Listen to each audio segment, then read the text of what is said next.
What's going on, y'all? Welcome to Coffee Talk with Karen B. How is everyone doing on this fine Moonday morning? It is Moonday, July 31st, and the moon is at 98%. Ooh, it's almost a full moon. Nice. I'd really like to get some full moon sets and full moon rises with the drone, but the weather does not really cooperate with me here. Man, I started taking videos of the sunrises once a month to show the movement, and I totally wasn't even able to do it pretty much all of June. It was just horrible out. Hey. By the way, I am on my backup channel, and I'm so glad all of you found me. You guys are the best. The best. Could you please help me share so people can find me? I never ask people to do that, but I need help because YouTube is trying to bury my ass.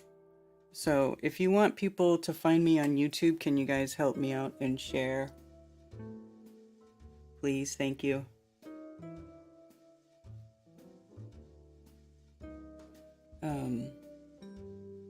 Anyway.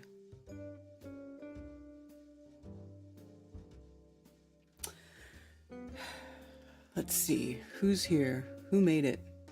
Boston Ray, Alpine Endeavor, Based Mike D for Life, Truth Faction, Spicy Sarah, Kelly F.E., What's Up, Chilling, Zulu 1, Sherry Ives, Psyop within a Psyop. I saw you at Rockfin too. Thank you for being there. And Carrie on Rockfin, hello. And who else is here? Valley Parks, good to see you. Michael Kilpatrick, Chris C, Commercial Sound and Video.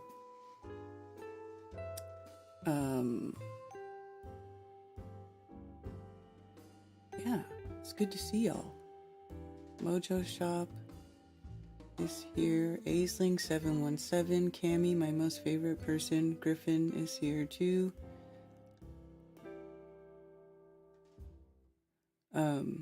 Yeah, you guys, please help me and share. Veritas. Hey, they deleted the. It's not deleted. Well, here's what happened. They gave me 2 strikes. Oh, look at Aisling 777 3.0. Looking forward to another angry show. Is that James? Is that spaz James who won't talk to anybody? Who says he doesn't have anything against anybody, but then blocks us on Facebook and makes horrible videos that are supposed to be comedy about us? Yeah, whatever. Whatever. Hey, Billingtano. It's good to see you. Give you your wrench over here. You're always really cool and you deserve it. Anyway. Yeah. I'm not angry. Never really. Well, sometimes I do get angry. That's not true. I guess that would be a lie. But I'm not angry today. Most of the time I'm not angry. I just don't agree with bullshit. I mean, I think it's funny how if you just don't agree with people's ideas that they have no proof for, and you see things a different way, that makes you angry and you're causing division. Why don't you just go along with everybody else, Karen? Just go along with everybody else. Everybody else thinks this. Why don't you? I'm like, well, because I just don't see it that way. I'm sorry. I just don't see it that way. And I'm not trying to cause division. I just don't agree. with some of the stuff that is being perpetuated as truth. I mean, some of it is just downright ridiculous. You know, and I'm not required to go along with everybody's fantasy stories. I certainly am not. So, if you think that makes me angry, then I don't know what to tell you. Hi, Good Times for All. It's good to see you, Zach.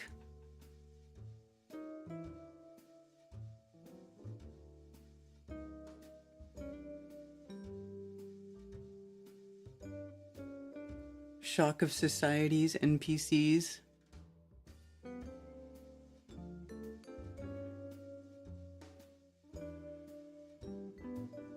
Hey, Rico. Yeah, they made little copycat accounts of all of us, and then they have like weird delusional conversations with their own little made-up characters back and forth. It's really kind of weird, but you know, whatever people want to do, it's cool. Have fun with that. You know what I'm saying? Like, I don't care. I got plenty of other shit to worry about, and you know. And also, life is too short to like surround yourself with these weird, spastic, childish, you know, people. There's too many good people on the plane, you know, to waste time with these people. It's just, seriously, there's too many good people that deserve, you know, our energy.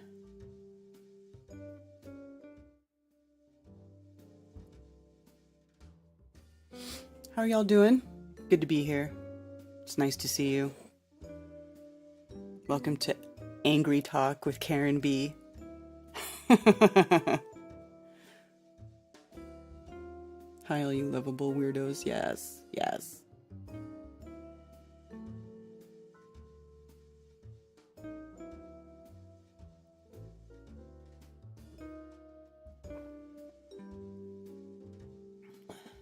I believe what I know, what I believe. Know what I believe. Okay, I see what you're saying,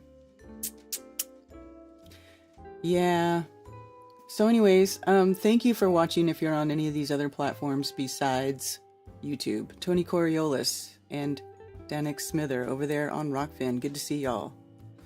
Thank you for being not on YouTube.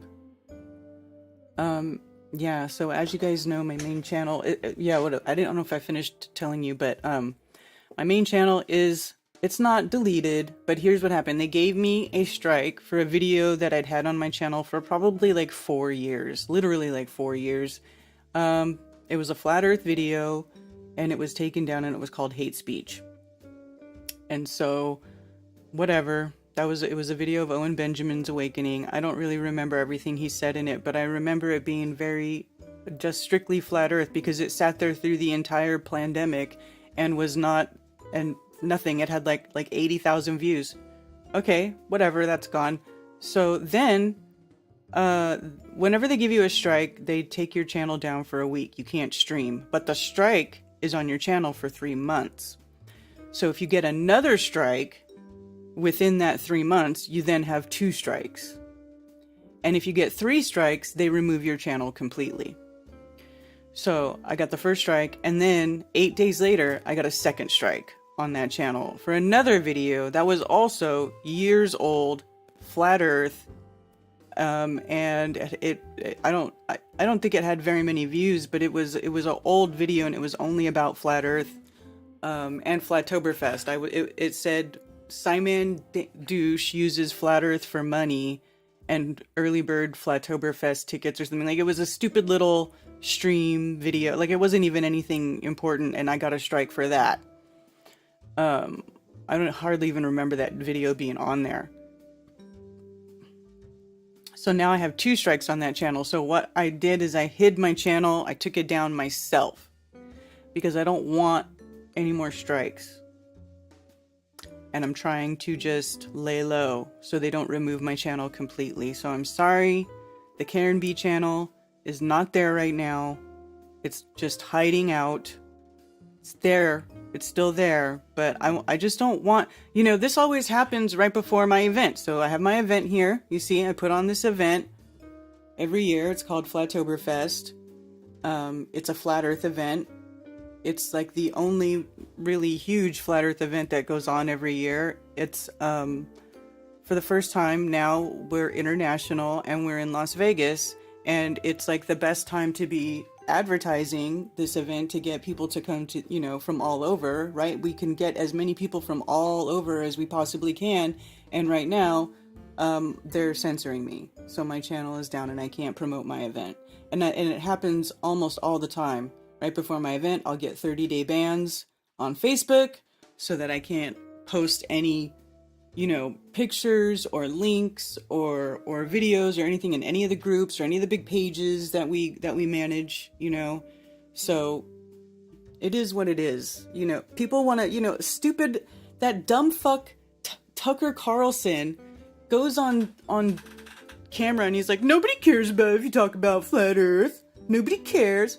Yes, they fucking do. They literally called it out as like they're going to censor flat earth. They mentioned it specifically. So what a dumb fuck statement to say that they don't care about flat earth. Like, flat earth is like the ultimate freaking deprogrammer, right? It really opens your eyes to a lot of things. Now,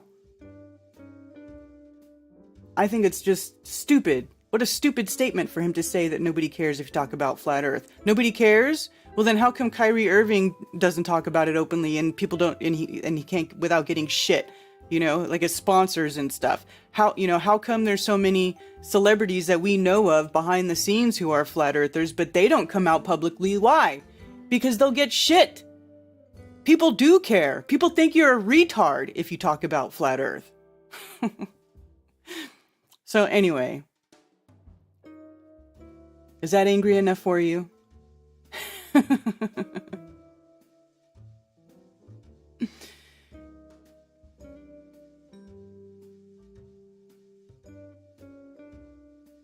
I want a ribeye steak from the grill right now for breakfast. God, Sherry, that sounds good, actually. Steak and eggs? Yeah.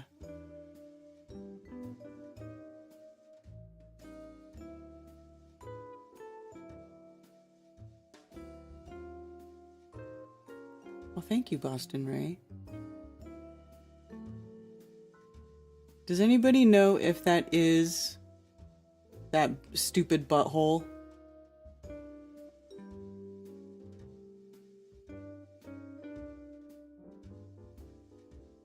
Hi, Chicago artist. I'm glad you found us. Seriously?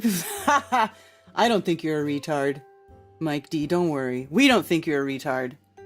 But you know, that's Globies. That's how they talk about us. People who are ball believing, television watching news believers.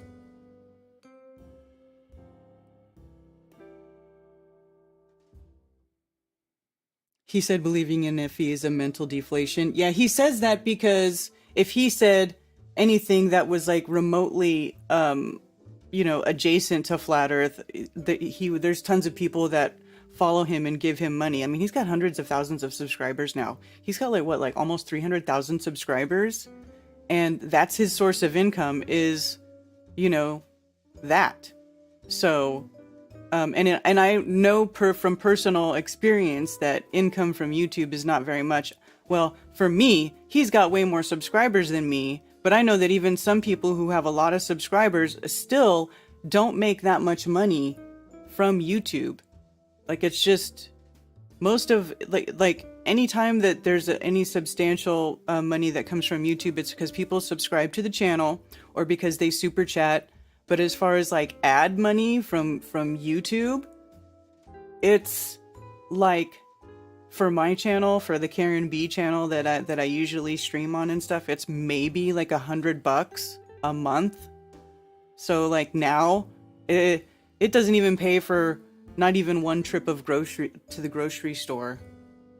Like, that's That's it. It doesn't pay for the internet. It doesn't pay for all the streaming stuff that I have to pay for. It doesn't pay, like, not even close. It's definitely, if I had to rely on that, I would definitely be in the negative.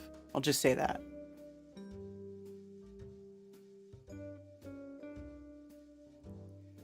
Hey, Brian. You're locked out of, you're locked out of Facebook due to security protocols? Oh, man.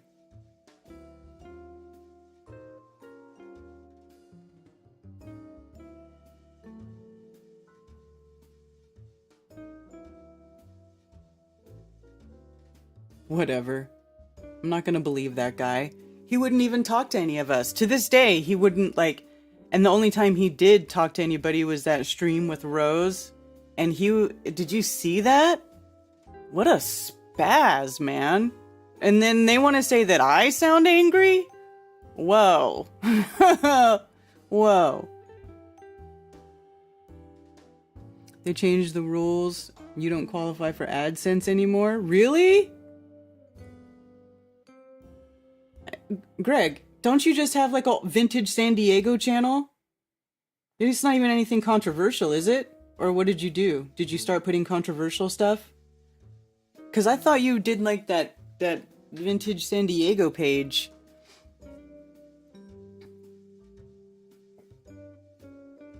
Hey, Benny boy.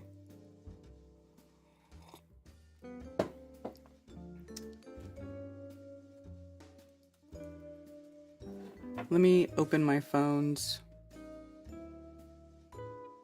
because I have not opened them yet, so let me go ahead and do that.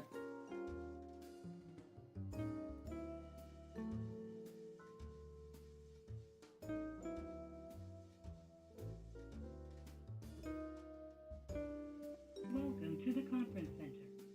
You are a host. Alrighty. Fixed my sound. Phones are open. 848-222-2480.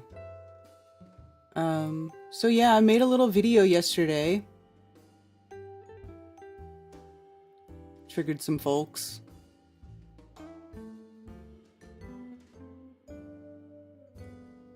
Oh, not pumping out enough content.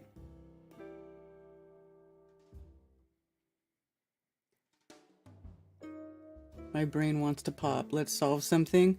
It's open topics, really. Like, I don't, you know, assign a topic to certain shows. Sometimes if I really want to talk about something, I will, but we can talk about stuff. I have a phone line that you can call in. When you do call in, giant tree chugger, yeah.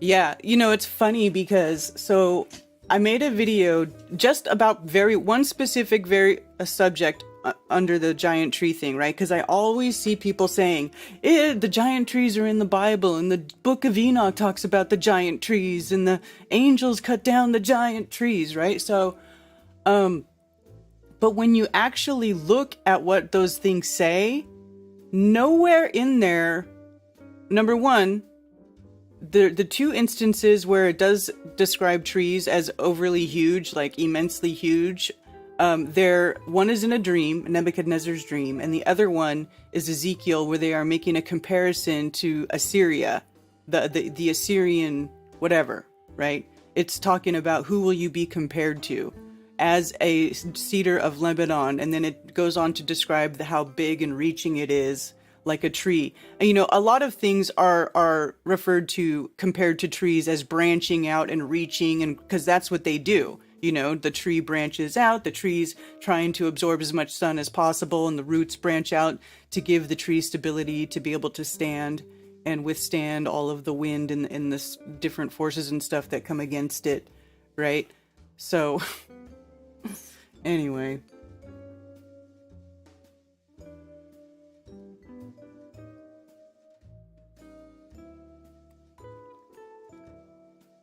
Yeah, I'm just gonna hide that person because I don't appreciate people who make fun of my friends. You can eat a giant bowl of dick. Yeah. I don't care what people say about me, but when my friends who I know don't ever say anything bad about anyone and who are really kind get picked on by some piece of shit, yeah, you can eat a giant bowl of fucking wormy dick.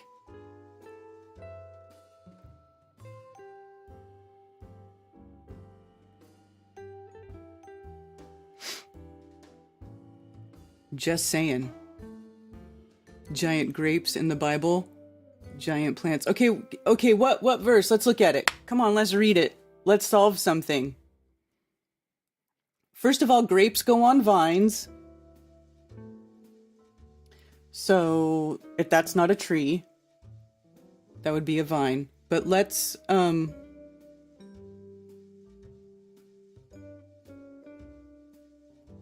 talk about it.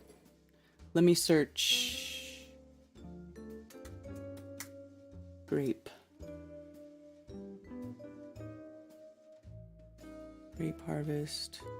Job. And what have I done compared to you? I am no better than the grape harvest. Unlike he shakes off his unripe grape like a vine and throws off his blossom like grape blossoms have opened. In little more than a year you shall be troubled. Grape harvest. Grape gatherer, grape harvest, grape gatherer. Woe to me. Summer fruit gleans of the grape harvest. Where does it talk about giant grapes? Did I miss it?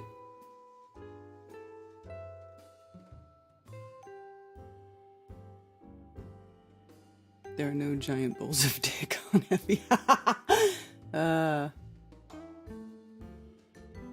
Grapes, male, wine. I couldn't even see what they're... whatever. Fuck them. It doesn't matter.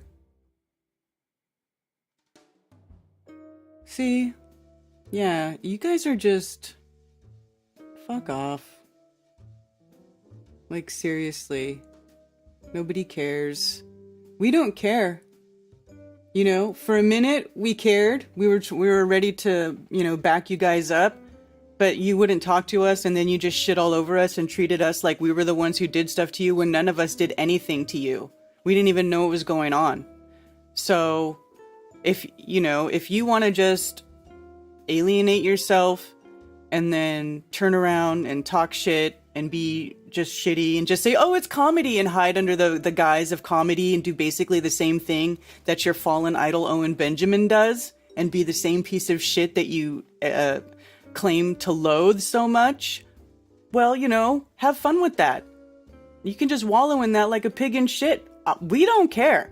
My life is good. I've got good friends. I don't need any more friends. I certainly don't need friends like, you know, with friends like you, who needs enemies? How does that saying go? So, whatever, dude. The fact that you're here in my chat with your stupid little made-up sock accounts shows that this is your problem and not mine. But I don't really have any interest in your problem or you at all anymore. So, what verse is the giant grape? I know somebody else brought up a giant grape and then they, I just couldn't ever find it again.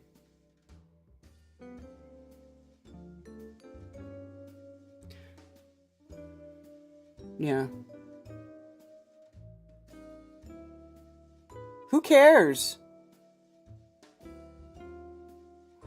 You just heard Mark Sargent quit Flat Earth? You're out of your mind. You're out of your fucking mind.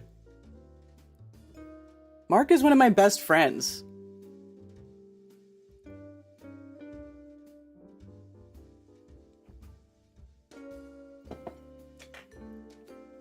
Anyway, I don't see anything about a giant grape.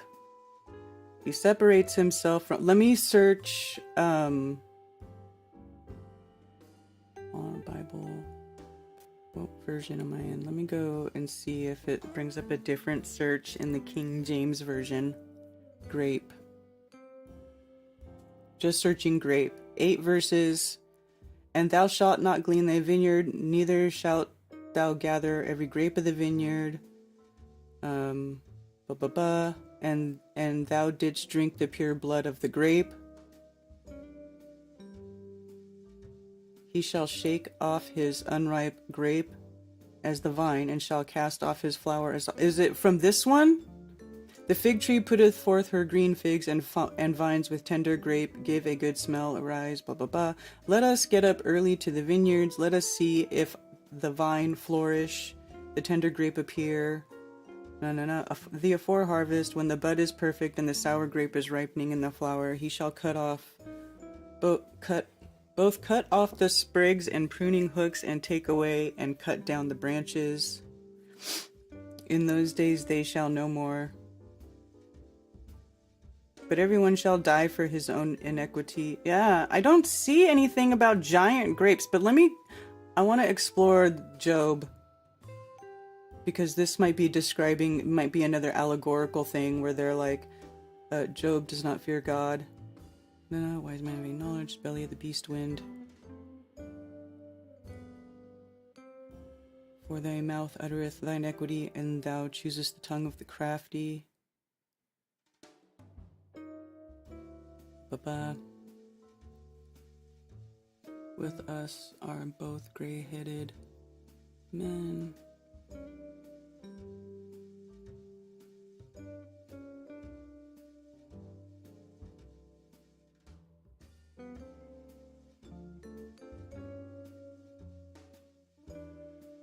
I don't see anything.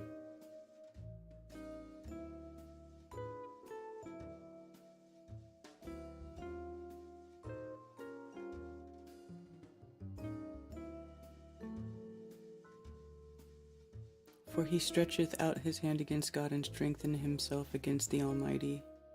He runneth upon him, as he covereth his face with fatness, maketh collapse on his flanks, and he dwelleth in desolate cities. For he shall shake off his unripe grape as the vine, and shall cast off. Yeah, I don't see anything about giant grapes in scripture, so if you guys could give me a more specific verse, that would be great.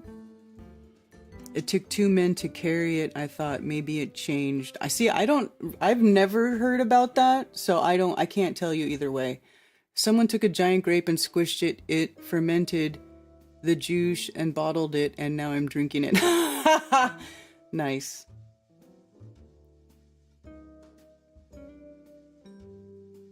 Numbers 13:23. Okay, let's look.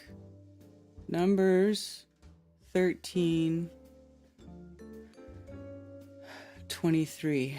And they came unto the book of Eshcol, and cut down from thence a branch with 1 cluster of grapes, and they bare it between 2 upon a staff, and they brought of the pomegranates and of the figs. The place was called the brook, cluster of grapes with which the children of Israel cut down from thence.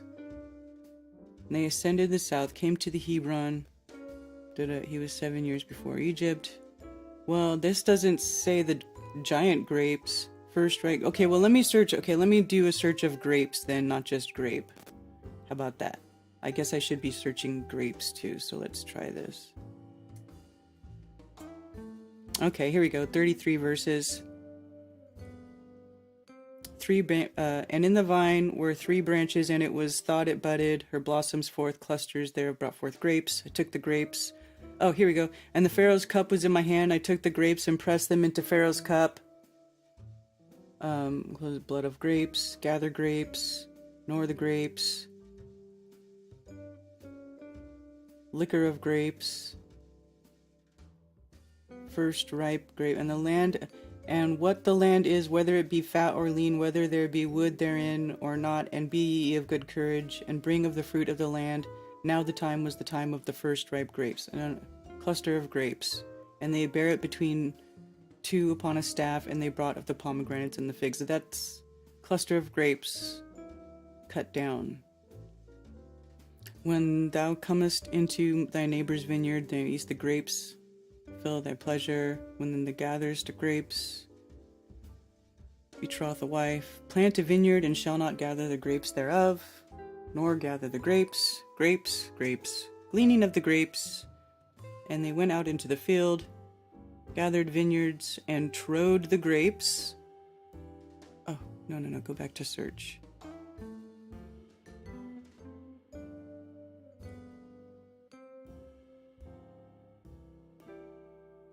Also wine grapes, tender grapes, clusters of grapes. This thy stature is like a palm tree, and they breast to clusters of grapes.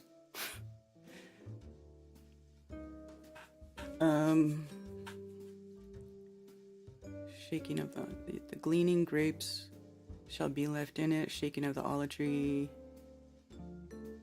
Gleaning grapes. No grapes. He shall mightily roar upon his habitation. He shall give a shout as they that tread the grapes against the inhabitants of the earth. The grape gatherers, gleaning grapes, sour grapes. I found Israel like grapes in the wilderness. I saw your fathers as the first ripe in the fig tree at her time, but they went to Peor and separated themselves unto that shame, and their abominations were according as they loved. I don't know. Overtake the reaper, the treader of grapes, soweth seed. They would not leave some grapes. Do men get grapes of thorns? Gather they grapes. And another angel come out from the altar, which had power over fire, and cried with a loud cry to him that had the sharp sickle, saying, Thrust in thy sharp sickle, and gather the clusters of the vine of the earth, for her grapes are fully ripe.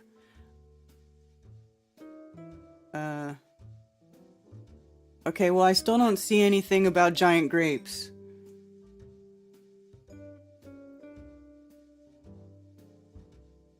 It doesn't say giant. It doesn't even describe them as big or anything. It just says grapes.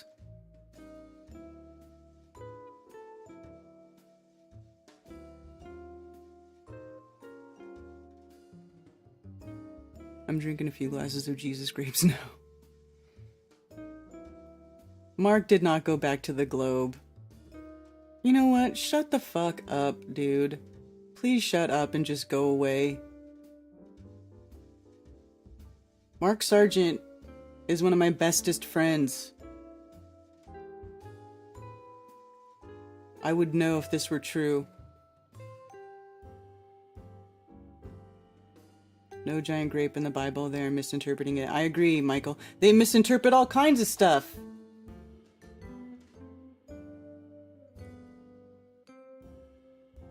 Right? Me too, Q Essence. I'm glad we had this little chat too.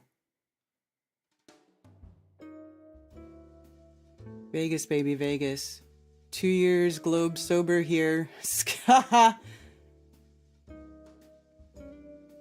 Vegas is going to be amazing. Don't feed the trolls, Karen. Like you said, give them 0. Yeah. This is such hooey on the YouTubes. It almost sounds like you're being targeted. Yeah, you know, well, listen, they don't want us to be together, you guys. They don't want us to build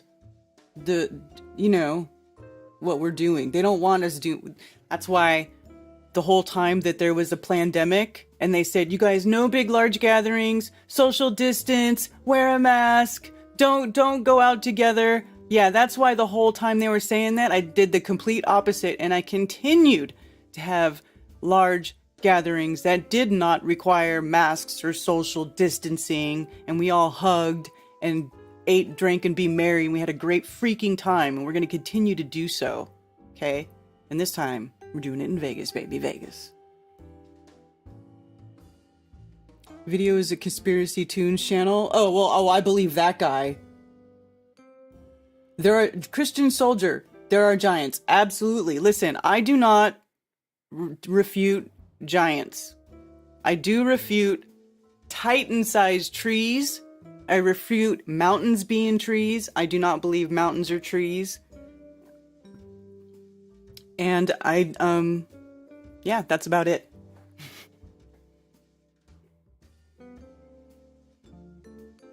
Ain't nobody told me yet how they cut and move 300 tons of stone down a valley and up a mountain. Which place are you talking about, Musicians for Truth?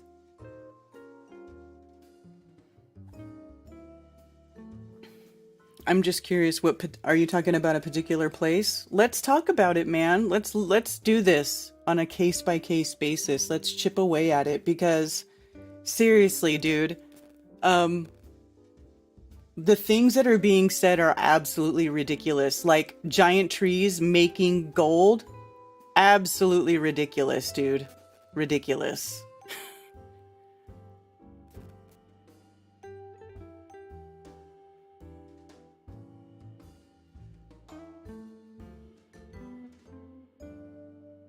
I was sitting in a hospital waiting room and was the only one not wearing a mask. Oh well. Baalbek? Okay. What's Baalbek?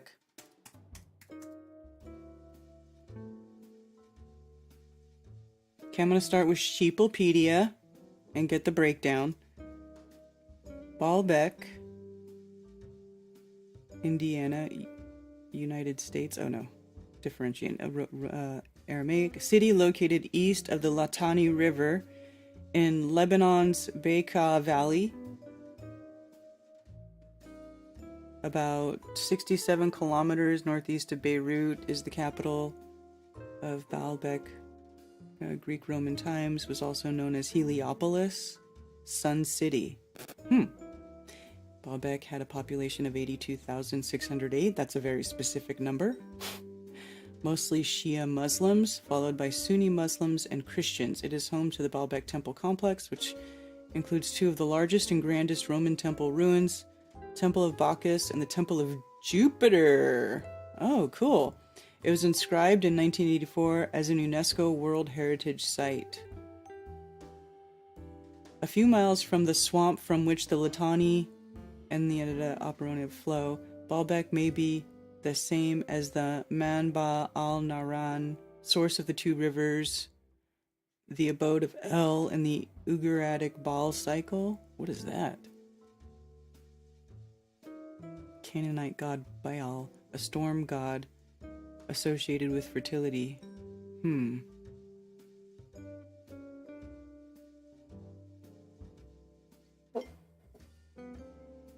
Heliopolis is a sun city. In reference to the solar cult. There. The name is attested under Seleucids.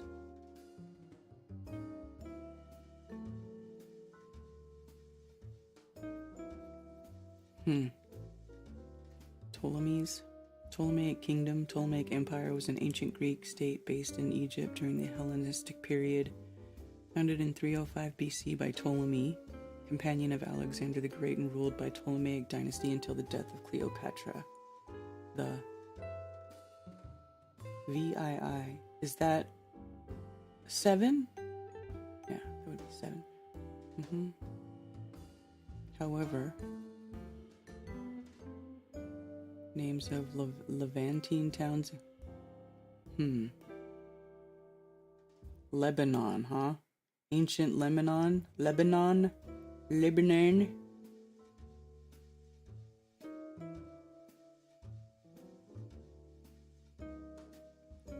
Interesting.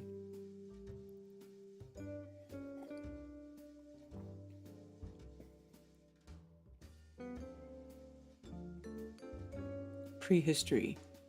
The hilltop of Tel Baalbek, part of the valley to the east of the northern Bekaa Valley, shows signs of almost continual habitation over the last 8,000 to 9,000 years. It was well watered from both from a stream running from the Ras El Ain, and during the spring from numerous rills formed by meltwater from the anti-Lebanons. Oh.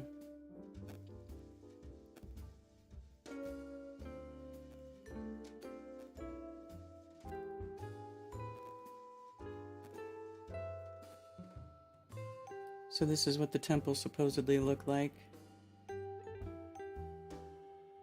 Heliopolis.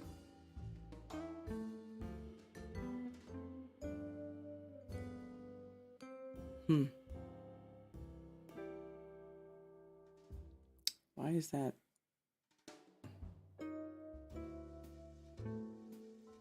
Corinthians capitals ornamenting the columns of the temple Bacchus.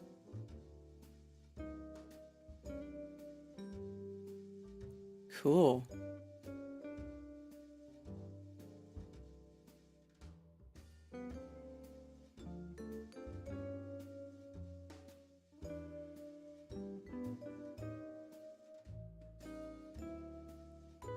Well, I don't know. That's pretty cool looking. So what do they say? That the stone came from somewhere else? Let's see. Middle Ages. No.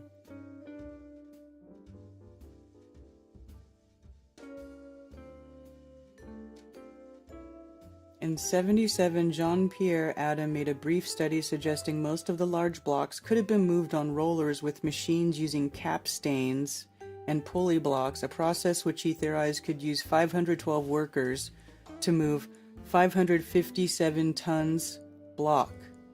Baalbek, with its colossal structures, is one of the finest examples of Imperial Roman architecture at its apogee. UNESCO reported in making Baalbek a World Heritage Site in 1984.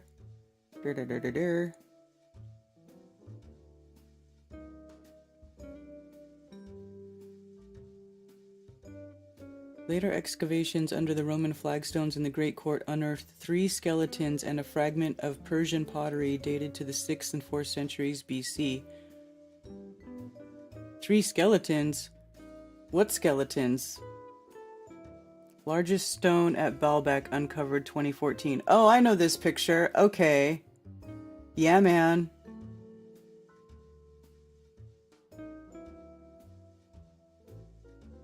That's kind of crazy. Ralph Ellis on the large stone at Baalbek, known as the Stone of the Pregnant Woman. Stone of the Pregnant Woman, also called the first monolith, still lies in the ancient quarry at a distance of 900 meters from Heliopolis Temple Complex. Although the smallest of the 3 monoliths, it is also the most famous due to its fine condition, the imposing angle at which it lies, as its never having been fully hidden by earth. In 1996, a geodetic team of the Austrian city of Linz conducted the topographical measurements at the site, which aimed at establishing the exact dimensions of the 2 monoliths and their possible use in the construction of the gigantic Jupiter temple. According to their calculations, the block weighs 1,000 tons, thus practically confirming older estimations such as that of Jean-Pierre Adam, regular stone block, blah, blah, blah, blah.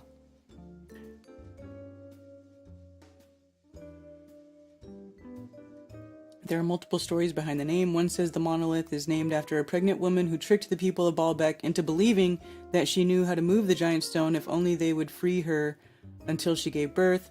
Others say it comes from the legend of the pregnant jinn that were asked the task of cutting and moving the stone, while others say that the name reflects the belief that a woman who touches the stone experiences an increased infertility.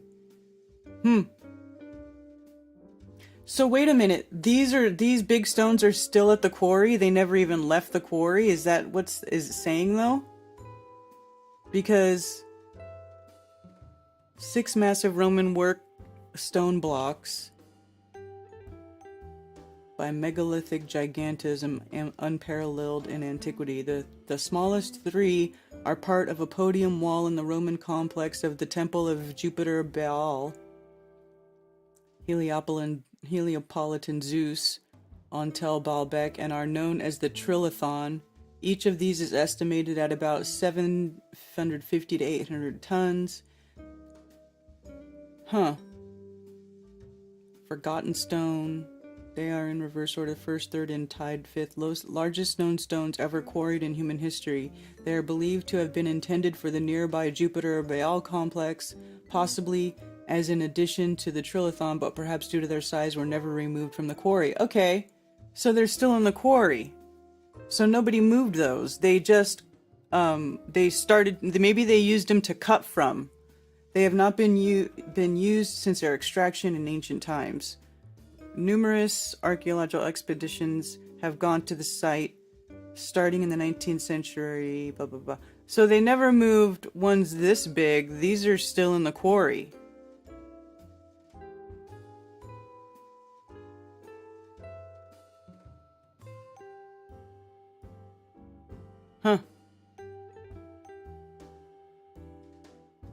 Well, according to what they say, Stone of the South. See, this is still there. What is this? Why is there... What's that?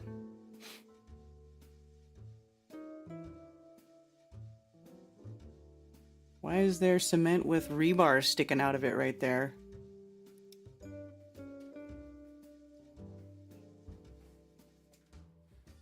I don't know. Let's see. Thank you for calling Coffee Talk Around with Karen B. Hey, is this the Angry Karen show? Yes, it is, motherfucker. What you want? Oh, nice. It's Tony Coriolis. Hey, Karen B. Hey, how's it going? Hey, doing good. Just here in my park, cleaning up after bums and shit. They suck. Oh, gross. Oh, yeah. But, so, hey, I was thinking a couple things. So, you've never talked to Kyrie Irving, right? Any chance you hollered at him about this Vegas Flattober? I have not talked to Kyrie Irving. I wouldn't even know how to get in touch with Kyrie Irving. I mean, I guess I could try on Twitter. Yeah, you probably could. Yeah, I probably should. I'd say, like, I mean, basketball is like my least favorite sport, but I just really do respect him, you know, the fact that we know that he's flat. That's awesome. Right. I really do respect that. Right. Exactly. Yeah, same with that Bryce Mitchell guy. You know him at all? I don't, but I am going to try to send him an invitation because I do have, I have been messaging other MMA fighters on Twitter and they actually respond. Oh, okay, nice. So that's cool. Sweet, yeah. I remember you said something about MMA fighters and I was hoping him. Awesome. I did message the guy who's like the side guy on the show, Tinfoil Hat XG, and I told him about it because he hasn't full out claimed it on, like, I don't know, they've done 8 to 10 Tinfoil Hat episodes on Flat, so he hasn't fully claimed it, but I know he is. So yeah, I'm even gonna message him again just to make sure he, you know, if he's gonna go, hey dude, get your ticket now. Yeah. Well, I mean, there's still plenty of tickets, but but yeah, I don't know if it'll sell out or not. Like, yeah, that price change on the 1st. Yeah, and today is the last day of the sale that it's on right now. Oh yeah, so I definitely do got to message him today. Hey, I was flipping around that Farmer's Almanac again, and just I'm trying to like not touch my phone at all, you know, just what is in this book? Like, forget my phone. I'm on my phone so much all the time at work, listening to videos and everything. So I was really flipping through it, and then I saw, like, if you go to the month like July, it has the moon, and then it says that the moon goes through certain phases, so that's why they'd call it like an Aries moon or a Cancer moon and everything, you know? Mm-hmm. There was, like, that Ophiuchus, the 13th zodiac thing that we were talking about. That was the moon a couple of the days. What do you mean? Like, the Farmer's Almanac would show, like, for the month of July, you know, there's, like, 2 days where it's an Ophiuchus moon, you know? And I just really wanted to check, like, an old Farmer's Almanac and see if that was the same back then or if they're trying to introduce this new astrology sign, you know. So in the beginning it says that it does not go off astrological signs because there's even another one, Cetus. That's like, I guess, a constellation up there. So there's like a Cetus moon for 1 day in July. Huh. I don't know, but that's weird. That's not something I've heard of. Yeah, and I really thought it was just all the zodiac signs, or all the astrology signs, you know, for the moons. But I guess it's not really, it just depends on whatever constellation they're in. So I just found it interesting, you know. I thought it was like a Libra moon, a Cancer moon. I didn't think a Cetus and an Ophiuchus moon. Okay, so when did it say that there was an Ophiuchus moon or whatever it is? Ophiuchus? I don't even know how you say it. You got your Farmer's Almanac on you? No, no. I don't know where it is. Oh. But I do have my astrology app. So it was like, so yeah, I know I went to Newport for 10 days the week after 4th of July, and so probably like July 10th or something was the Ophiuchus one, and then we even had a Cetus one, and I was just like, what the hell? I didn't even think that was a thing. just really surprised me. July when?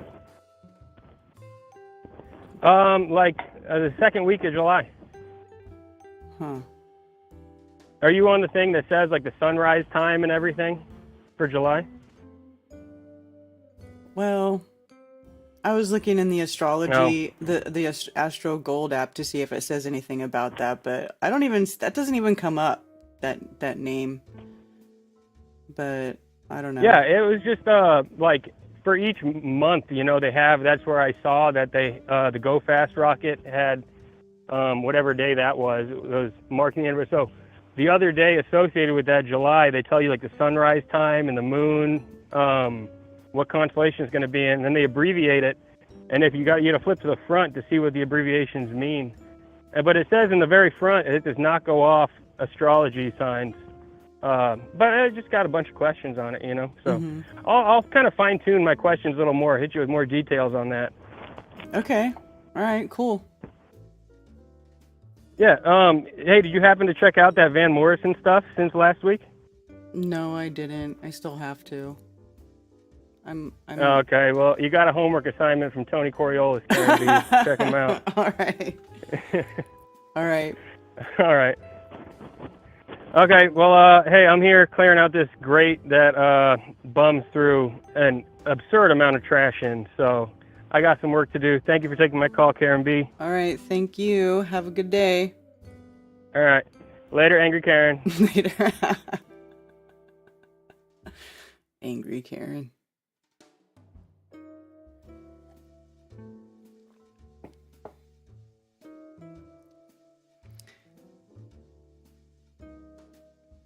Four Cranes Valley.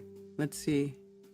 I have to go back and look at look for the 300-ton stone on its side. That's the pregnant one, right? People walk on this giant stone when they tour the place. Yeah.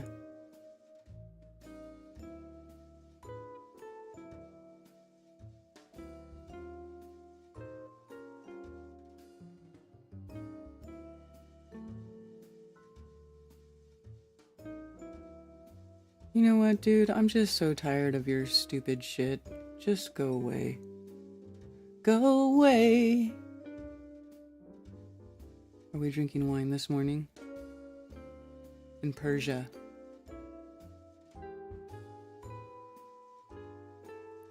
Sure, we can move 20 to 30 tons, but in sand, it's very hard to stabilize giant cranes that would require for 300 tons.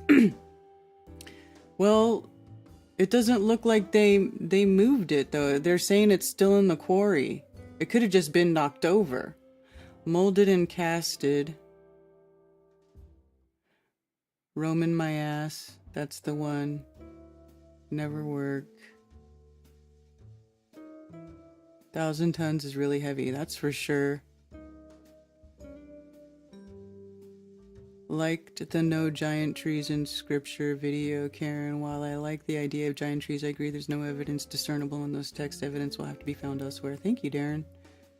I don't think there is evidence, personally. People always talk about, like, they're, you know, because I've been looking at this for a couple years now. Remember, the No Forest on Flat Earth, the giant tree video came out years ago, you guys, years ago. Years ago. This has been in people's consciousness for a while now. Some people just started to accept it. Me, the whole time I was trying to look for evidence for this to be true, and there is none. There just is none. But what I did find, though, when I started, you know, over the years trying to figure stuff out, is that, and I know it sounds cheesy and people like to make fun of it, you know, but whatever, but it actually makes sense, like, in what we know about how this world works, that mountains are just giant crystalline formations that formed when the earth formed.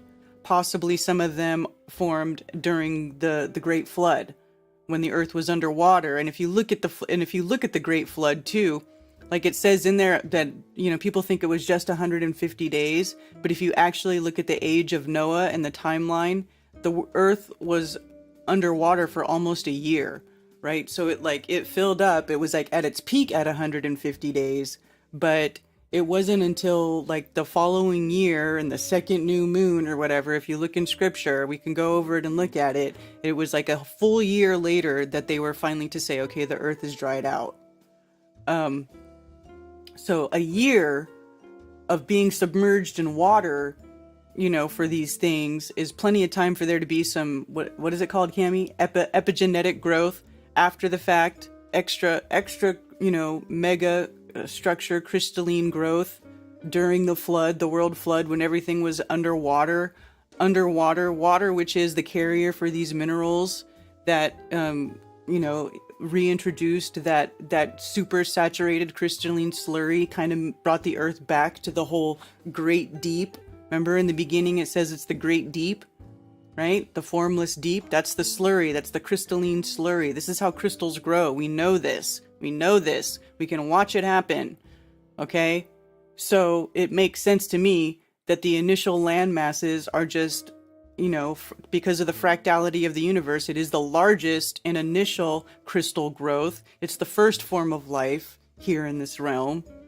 And you know what's really funny is like when I was making that video that I put out yesterday, and I was like watching, I only focused on that one part, right? Just looking at our giant trees really in scripture or in the book of Enoch, just very specifically, I wanted to address that. But in watching it, you know, I was listening to some of Jay Dreamer's videos, and he talks about these giant silica pillars, you know, because they want to imagine like that there's a that there was a silica life form. But you know what's really funny, you guys, when I'm listening to him talk, I'm like, silica pillars? You know what a silica pillar is, dude? This is a tiny silica pillar, but silica is like the main ingredient in quartz. Quartz is the most plentiful mineral, crystalline mineral on this earth. So I mean, to me, I'm hearing you say giant crystalline pillars, which, you know, makes sense in what we know about how this realm works. And it also actually does line up with scripture because it describes a crystalline slurry.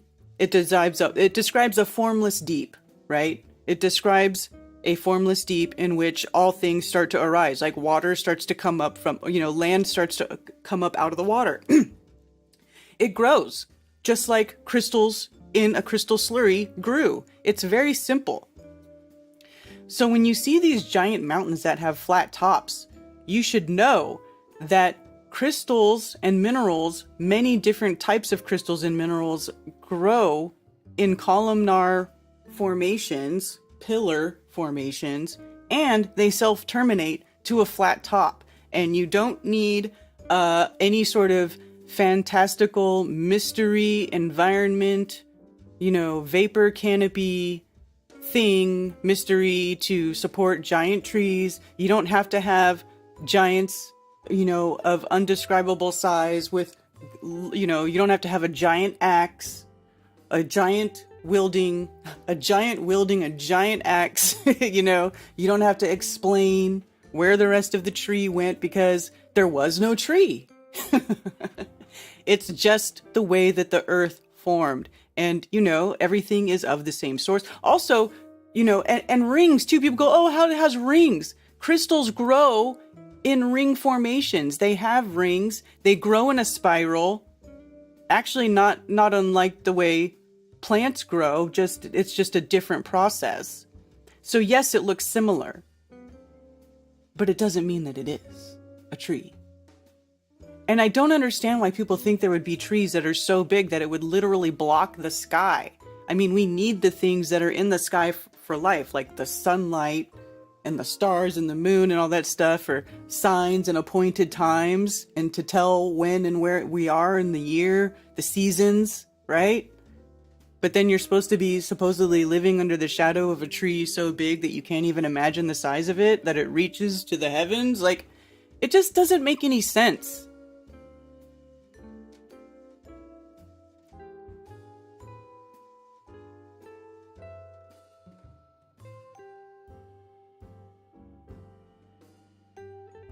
Defo pre-flood.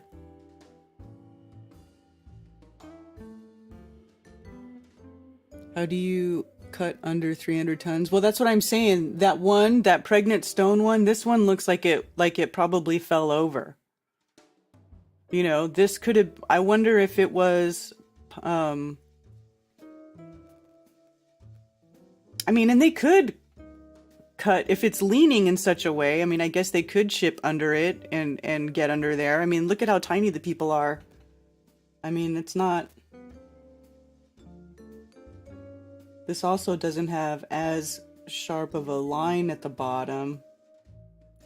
I mean, but I don't know. Maybe it fell over. I have no idea. That's interesting, though. It's interesting. Because see how there's one here standing up? To me, it looks like this one fell over. And then they just couldn't. They were like, shit, it's too big. You know, I don't know. Fascinating, though. Blocks known as the Trilithon, the upper of the two largest courses of stone pictured.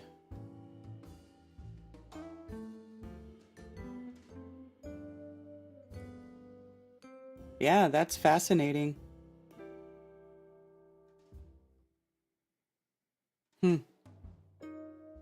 I don't know. That's something to look into, though. I have to get into that. Interesting.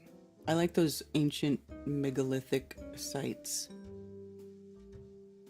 It was advanced. No despair bear.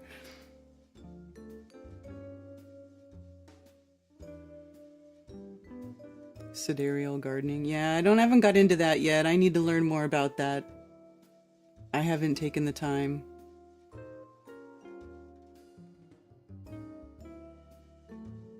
Full moon in Aquarius tomorrow. Ooh, that's my jam.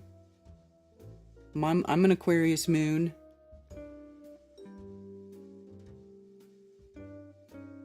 Feels good to me.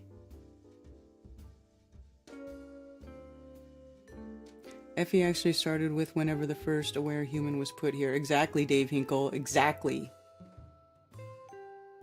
Exactly.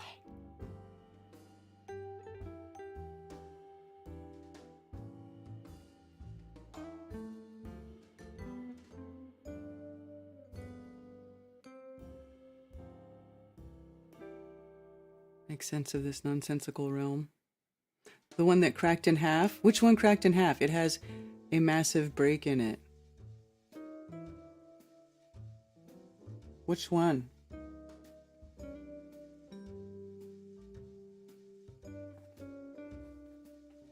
Let's see. Is there... Let me go back to the initial search. And let's get off of Sheeplepedia. And let's see what other places say. Temple of Bacchus. Ooh. That's impressive.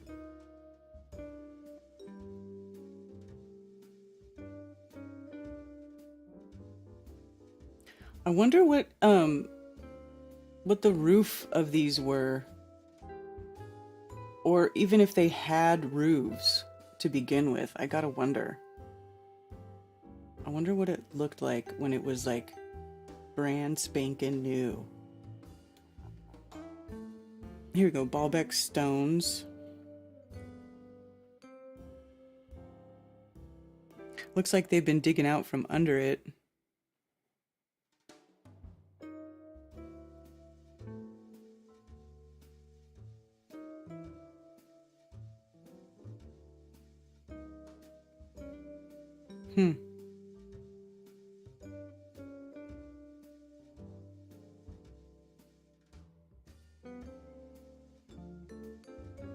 Oh, a square hole right there. I wonder what that's from.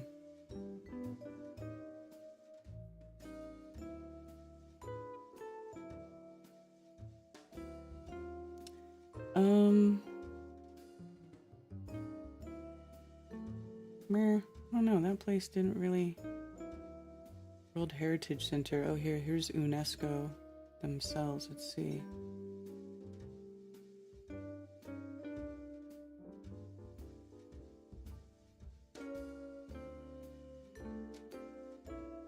Baalbek, Lebanon. This is cool.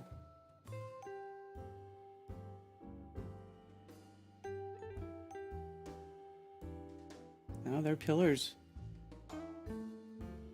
It's impressive.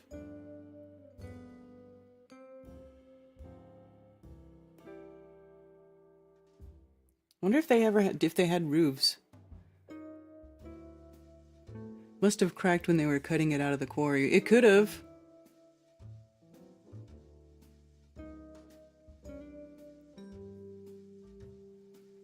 My B-day is 3:30, born in Orange County on the 33rd parallel.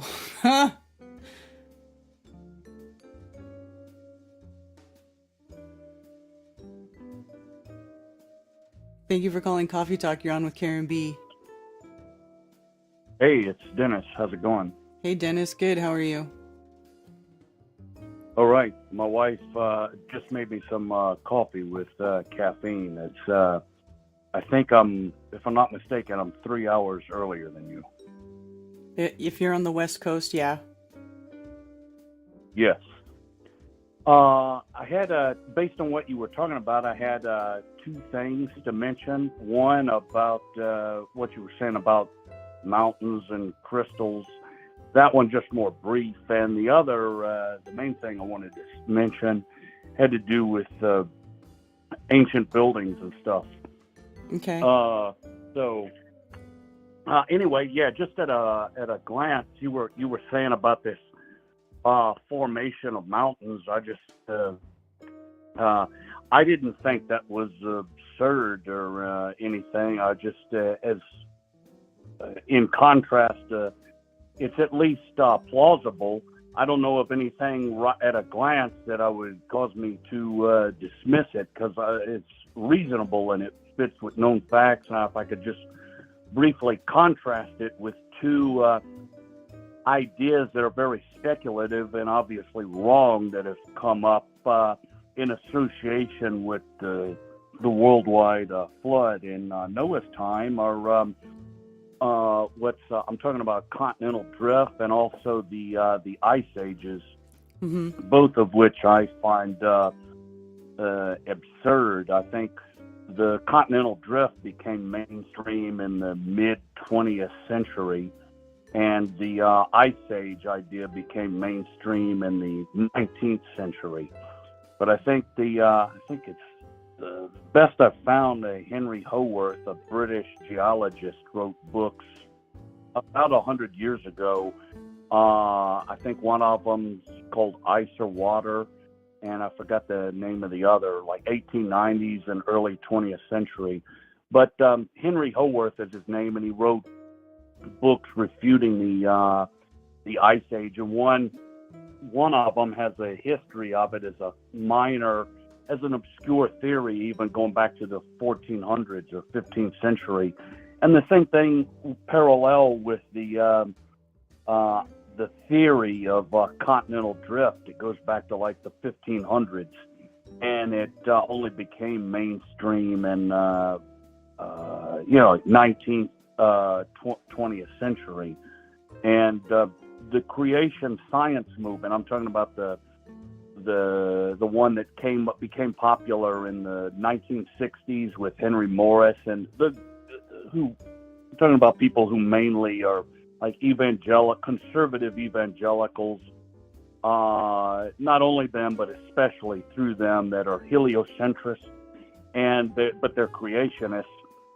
That movement since the 1990s, it seems to be, in my opinion, perspective, somewhat degenerate, because the mainstream ones in the 1990s, began to accept things like continental drift, which I think right off the bat is absurd. It's false. It's wrong.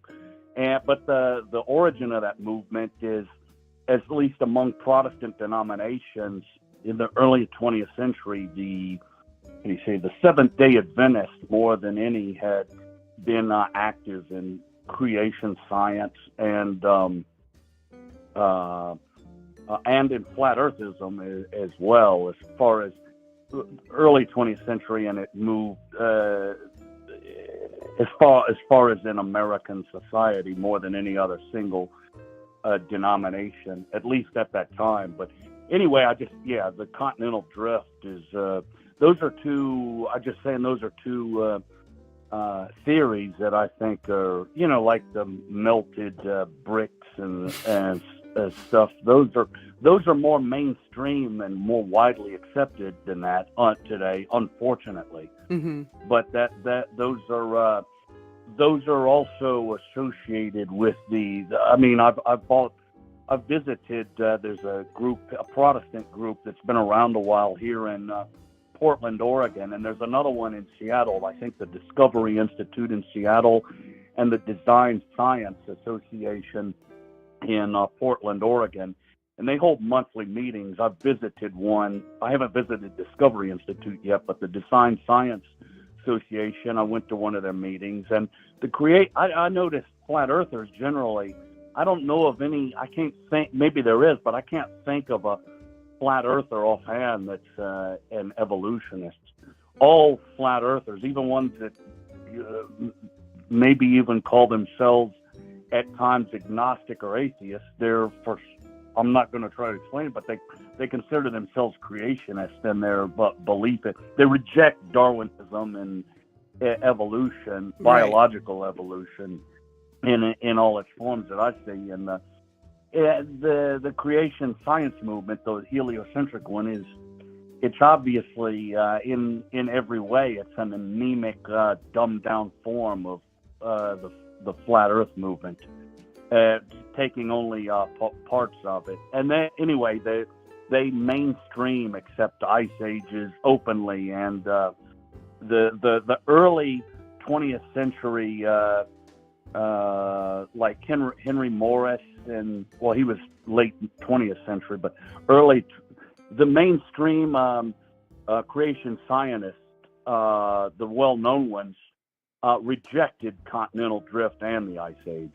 Anyway, so that movement's degenerated, I think, in general, and those are two factors in that. But what you said about the formation of mountains, if I got enough time, I just one other thing. I don't think I'd get this in on Strange World, with all respect to Mark Sargent, but I just, because it's interesting, over in Istanbul, historic, because it was Constantinople named that. Even throughout the Ottoman Empire up until I think like 1922, they officially changed the name. But anyway, talking about the same town either way, that was Constantinople.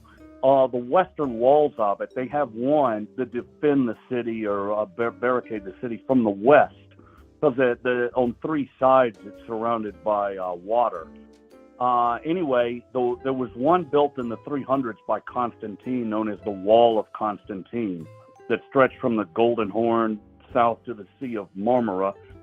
Then in the 400s, there was one, and this is the one I want to draw attention to, the Wall of Theodosius, which is basically it was built in the mid-400s, the mid-5th century, by Emperor Theodosius, and it's still erect in place today, pretty much. The Wall of Constantine, you could find ruins here and there, but the Wall of Theodosius is still pretty much there. I've walked the length of the whole thing. It's got homeless and other living in it in various parts, but the whole thing's still up. And there's two. Well, the reason this is interesting, I say there's two Byzantine prophecies that draw attention to. There's one section in it. The whole thing is basically straight. There's one section in it towards the southern end of it where there's an indentation. The whole wall makes like the pattern of a C. It goes inwards and then back and then continues, on a southward. But it's called the sigma, which is like the ancient alphabet. It's like the shape of a C. And anyway, there was an emperor. One of these prophecies, there was an emperor. He's not the one who made the prophecy. He was interested in these things. His name is He's known as Leo the Fourth, the philosopher. I forgot what century, but around the 700s or something, 8th century.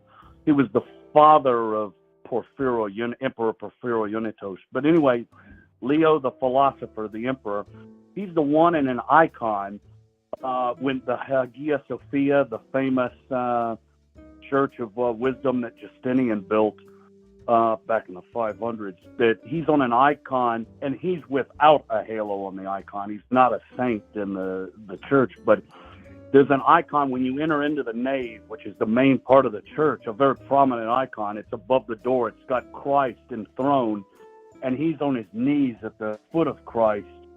I'll just say the emperor, that's Emperor Leo the Fourth, the wise or the philosopher. Anyway, he collected this prophecy, and it's talking about a future emperor of Byzantium, and it goes into all kind of things it says, which is, don't have time to repeat, but it's the prophecy. It's in English translation even, but it's preserved like in books like the Meunier's collection of the Greek fathers and others. Anyway, this prophecy, I think it begins with the words concerning the poor and wise king who shall appear when the time of the Ishmaelites' power will come to an end. And he says of this king, he gives all kind of things identified. He lived in the past, and he's going to be resurrected from the dead. He's dead now. And at the appropriate time, the angel Gabriel will descend into his tomb and say, now's the time. Well, I just wanted to, it mentions in there that his tomb is located, he's in a crypt underground. It's in the vicinity of the sigma of the wall of Theodosius. I just thought I might mention that. It's a lot of interest. I think there's this other prophecy of, I think it's 5th century of St. Andrew the Fool for Christ's sake. Anyway, he gives this, also available in English translation, also something it's from St. Andrew's life, but he gives a prophecy of the end of the world, and he in this, he says it's part of the Byzantine apocalyptic tradition. But in this prophecy, he gives a breakdown of the view of the 7 heads of the apocalypse. So the book of Revelation and is viewed as 7 emperors. Well, the last one is an empress, who the final one that rule the world, or the empire from Constantinople in the last days, who are the last 7 rulers of the Gentiles. Anyway, the first one who restores the empire is talking about this exact king, and it goes into detail that he's a good king who persecutes impiety and all kind. Well, I said the whole world will live in fear of this king, who's a righteous king who punishes evildoers. But anyway, I just wanted about the wall of Theodosius. I thought that was interesting, and if I want to go on a honeymoon with my wife to Istanbul, and that'll be because of personal interest. That'll be a place that we definitely stop into. That's all I got. All right. Cool. Thanks, Dennis. All right. Looking forward to Flytoberfest. Oh, but if I could say one thing, there's that forgive me. Okay. That we are going to, as you suggested, we're flying in Wednesday, but to Phoenix, and we're going to visit the Grand Canyon that very next day on Thursday. We'll probably drive up to Flagstaff that night because it's close to the Grand Canyon, and it'll be a good place close enough to visit it Thursday. Anyway, we'll probably drive into the eastern entrance and drive out the southern entrance so we see the whole thing, the whole part, at least the western part of it, which is easy and fast but spectacular in a car. Mm-hmm. And but anyway, Friday evening, I know you're thinking of having karaoke by the poolside. Maybe Alex Lowry, shout out to him. He can actually do karaoke from the hot tub. But we'll be there Friday night at some point. and Saturday and Sunday. But Monday, I don't fly back. I've already got my plane tickets and Flattoberfest tickets and all. But Tuesday morning is when we leave. So Monday, I'll probably arrange to get a rental car for this reason instead of just a taxi. We're probably going to go to that hike. There's about 20 miles, 25 miles, something like that, southeast of Samstown. So Samstown is located in a part of Las Vegas closer to what I'm talking about already. The Hoover Dam, there's a trail. It's actually about 8 miles round trip, but if you park at the Hoover Dam, it cuts out like half of that. So it's about 4, at the most 5 miles hike round trip total. And it's 2 miles from the Hoover Dam Lodge and Casino. There's a parking lot, and the trail passes close by it, and there's a place in the parking lot where it's a shortcut. I don't know, like 100 yards, and there you're on the trail. Anyway, this trail was it's along the old railroad. That the railroad itself, back in the 30s, well, beginning with Herbert Hoover, obviously, but into the WPA or Roosevelt administration, they used it to build the Hoover Dam back then. And sorry, I'm talk so much, but this trail passes through 5 mountain tunnels that are very impressive. They were carved out for the train to pass through, and and it ends at the Hoover Dam. And you can, when we go, I'm probably not going to bother to pay with the tickets to go down inside it. But I'd have to get there super early for that, even if they're conducting those tours on that day. So it's plenty impressive. The great views are from above it. You can walk on it, and there's the bridge that about a mile away. It'll be about a mile extra hike each way, but I think it's something like the widest arch bridge in North America. So, and it's got the best views of the dam from like just a mile away. You're right on top. You're right. Yeah, you can literally walk on top of it, but the best views. So we're going to see both of those. And there's a cafe and a little museum and stuff. We'll visit all that through there and then return back. And the trail's got great views of Lake Mead, which obviously is formed from the dam. And I haven't double-checked it, but I said this movie you mentioned on Strange World one time, Saboteur from 1942, where at the end of it, the guy fell to his death from the torch on the Statue of Liberty. Mm-hmm. It's got a section in that movie where these Nazi-inclined mafia are driving over the Hoover Dam. The name of the movie is Saboteur, and the gangster in the back seat, he remarked, I haven't researched this whether it's true, but he did remark, the dam supplies 75% of all the electricity in Los Angeles, including the power for all its military industrial plants. But I know it does supply power for a large swath of the United States. In any case, I remember there's a part of the museum that gives information about that. But anyway, I just wanted to mention I'm going there that Monday if anybody was interested. Awesome. Immediately after Flattoberfest, yes. Sorry, that's all I got. I said 2 things. I actually did 3, but maybe I'll mention that tour on Strange World at some point. All right, Dennis. I appreciate it. Okay, cool. You're very forbearing. We'll let you go. All right, Dennis, take care. Yeah, man. Interesting. There are thousands of hot tubs in Vegas. That's so funny. I have my reservations about combining hot tub karaoke. Can we just not have any, fatal accidents during Flattoberfest, please?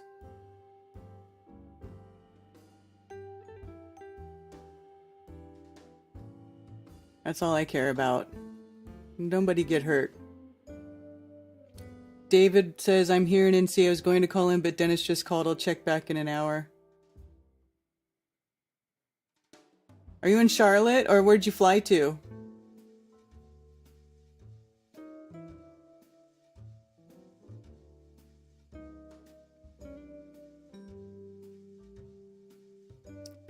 Apparently David Weiss is in North Carolina.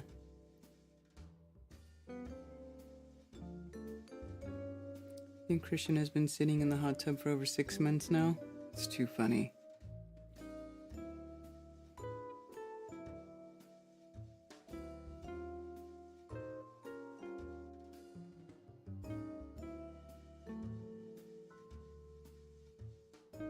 Yeah. No fatalities is a good thing. Exactly.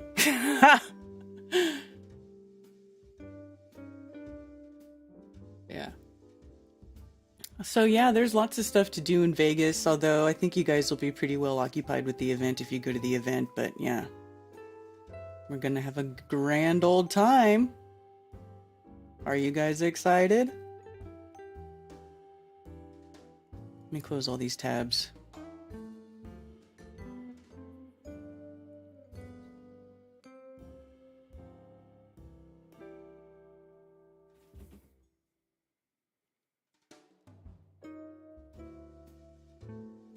You can do anything you want when you grow up.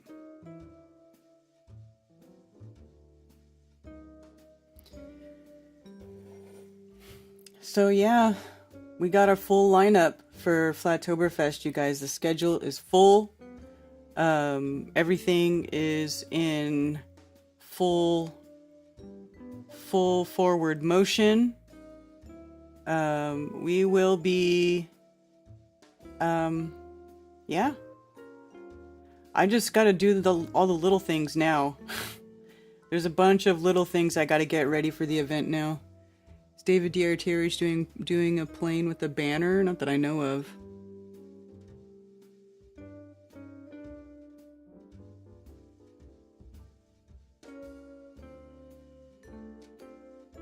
Not that I know of.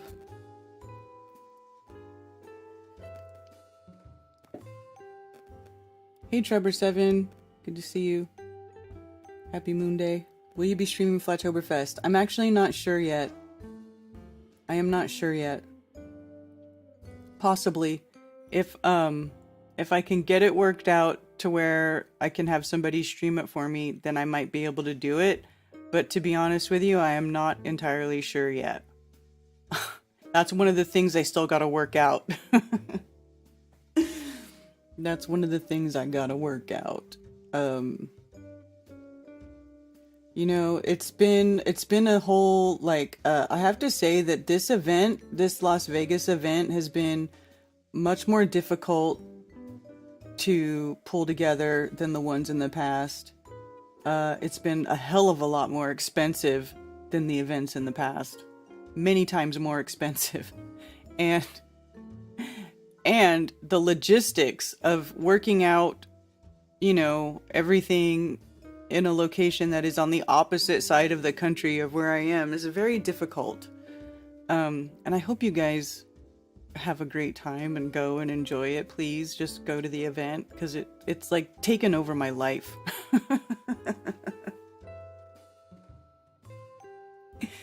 Yes, Jaren's finally getting to Flattoberfest.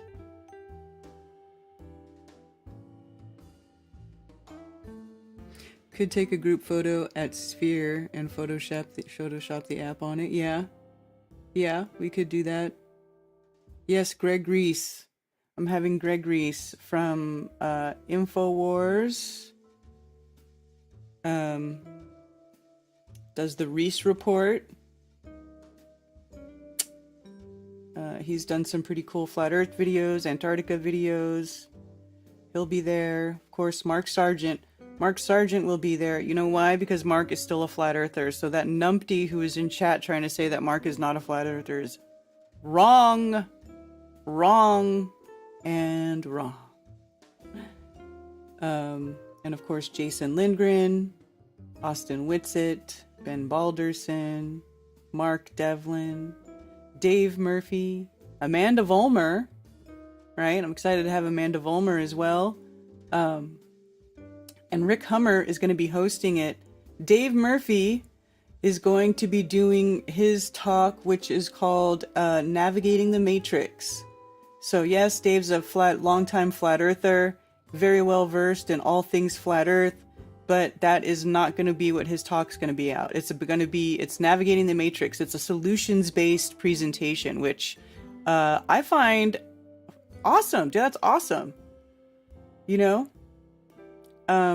Amanda, you know, she's about solutions too, so that I love as well. Mark Devlin has a couple of different, he has 2 topics he wants to talk on, and I think one of them is along the lines of his favorite subject, the musical truth part. You know, stuff like that. So it'll be fun. We're gonna have so much fun. Oh, I missed 11:11 because I was yammering. Yeah. I'm looking at all these. I'm looking at the chats I have up. The YouTube chat I have up. Also, Rockfin chat is up on the Rockfin platform. I also have Rumble up, but nobody chats in Rumble yet. And I do have. I'm streaming on Twitch, but nobody's talking on Twitch. I stream like 5 or 6 different places. Angry Karen.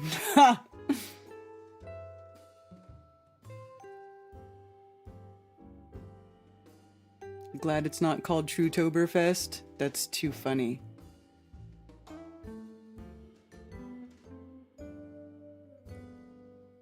Angry Karen.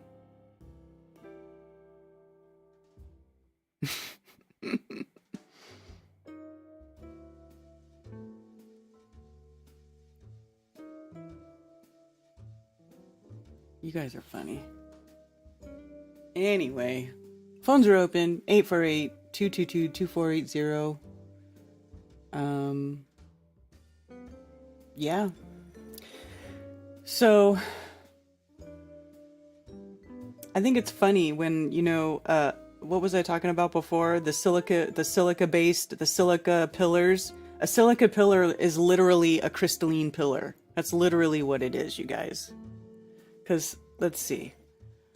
Let's go over here to Mindat. Okay, and also, to my point, what I was talking about earlier, crystals that form in this is a known shape of how these crystals grow.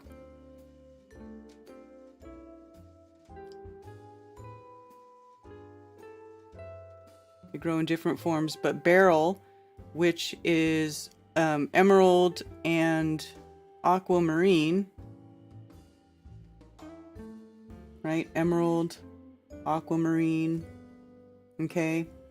Like, look at this piece of aquamarine. It grows in a hexagonal tab to, you know, pillar. A hexagonal pillar terminates to the flat on top. You know, not everything's going to have the perfect hexagonal shape, but rocks and minerals form with flat surfaces all the time. So now let's look at quartz.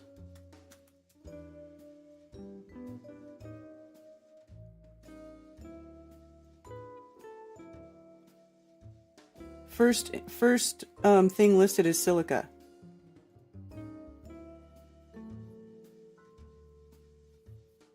So literally, when you talk about silica pillars, you're talking about a crystalline structure.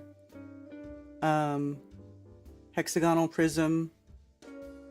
Quartz is actually a really fascinating crystal because it grows in a bunch of different forms. It's probably one of the most diversely shaped. See here, this is pictures of all the ways that these quartzes naturally grow. You can see here, I've got an example right here of number of F. F. It's got that big window face on it.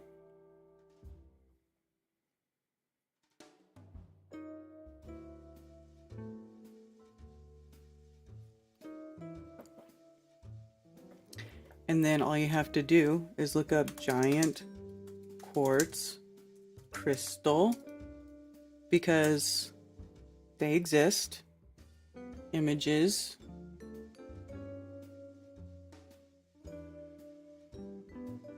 Well, this is selenite. This is that Mexican cave. That's selenite. Why is this calling it quartz? This is selenite. But anyway. quartz, most plentiful mineral on the planet. One of the hardest minerals, not quite as hard as diamond, but it's hard. One of the hardest minerals. Could certainly be used as a pillar. Actually, granite is composed partly of quartz, which is used a lot for these megalithic stones that we've been looking at. Quartz is probably one of the minerals in most of those stones. Here's another big one. Look at this. Look at this, dude.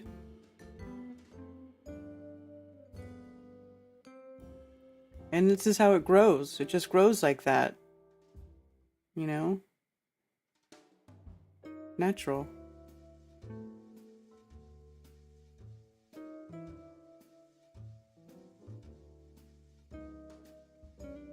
Here's one. Look at this beast. Wow. Anyway, sometimes, you know, people, they're hard to move, but you can get these. They have these giant pieces. And it's amazing, dude. It's amazing what comes out of the earth, what grows in the earth naturally. No giants or fantasy stories needed. It really is amazing. So, just something to think about. Gold is also a crystal. Gold, purest crystalline form, even has a crystal system in which it grows. See, this is the crystal systems.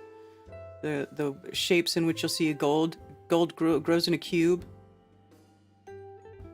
This is like a it's like a truncated cube sort of shape here.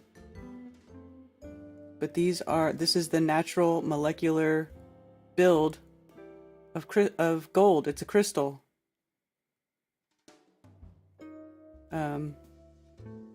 These are the building blocks of the universe. These are the building blocks that the Creator uses to build our universe. It's very simple. When's karaoke Hot Tuber Fest?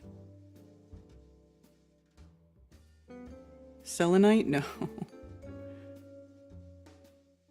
Someone told me iron comes from outer space because God said so in the Quran. The Quran is a flat earth book as well. I don't know what it says in the Quran, but I know that it describes earth as level and flat. It says it's laid out like a carpet. Because I had one of my best friends converted to Islam, and we were having a conversation, and I was telling her, she was like, and I was telling her about flat earth, and she's like, well, I have to go look and see what the Quran says. And I said, okay, go look. And she goes and gets her Quran, and she starts looking in there, and she goes, oh my God.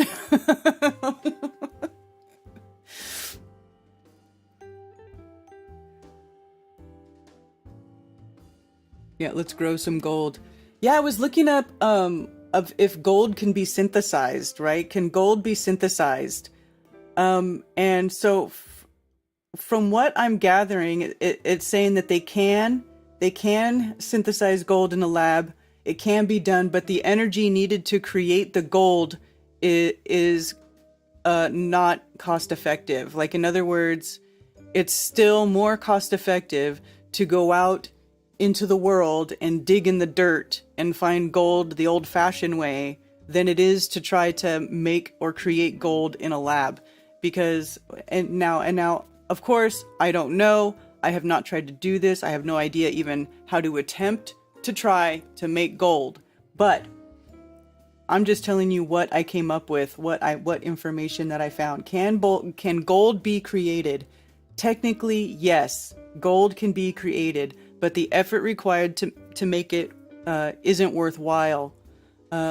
According to Christopher Baird, an assistant professor of physics at West Texas A&M University, gold, a chemical element, can be created from other elements. However, the process requires, it calls it nuclear reactions, and is so expensive that no one would profit from creating gold this way. Instead, all the gold we buy and sell occurs naturally, though gold can also be recycled. The American Museum of Natural History explains that gold may show up as deposits in fractured rocks known as lodes or veins.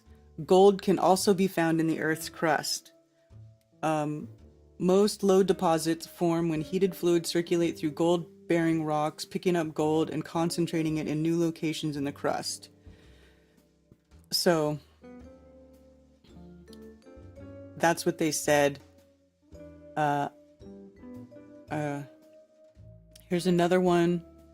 Can gold be created from other elements? Yes, gold can be created from other elements, but the process requires a nuclear reaction, and it is so expensive that you currently cannot make money by selling the gold that you create from other elements.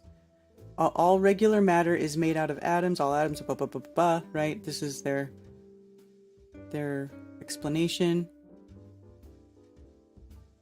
So it says gold is a chemical element with 79 protons in each atomic nucleus. Every atom containing 79 protons is a gold atom, and all gold atoms behave the same chemically. In principle, we can therefore create gold by simply assembling 79 protons and enough neutrons to make the nucleus stable. Or, even better, we can remove one proton from mercury, which has 80, or add one proton to platinum, which has 78, in order to make gold. The process is simple in principle, but hard to do in practice.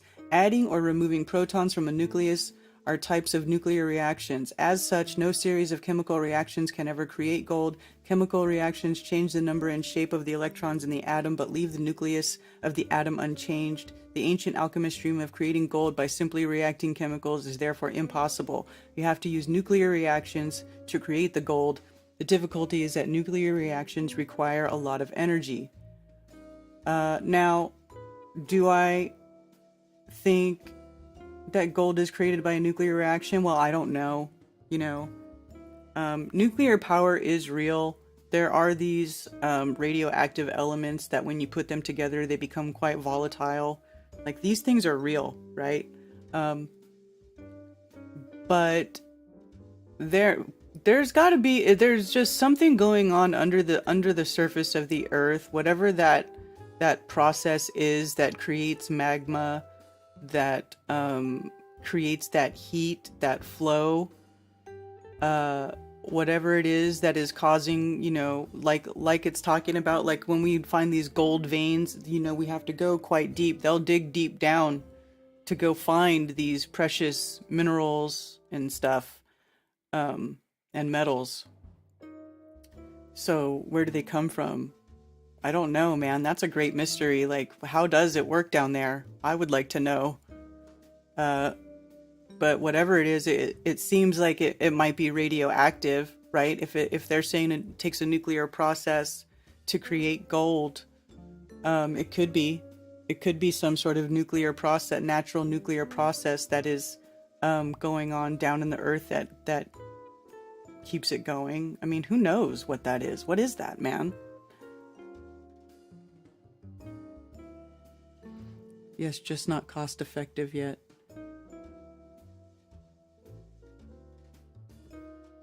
You can pan in any of the creeks around here and get some gold, or Shaber, yeah. You're in Alaska, right? Right. There's gold in North Carolina, too. We had the first gold rush, apparently. Platinum is more expensive than gold. Why would you want to do that? Yeah, I don't know.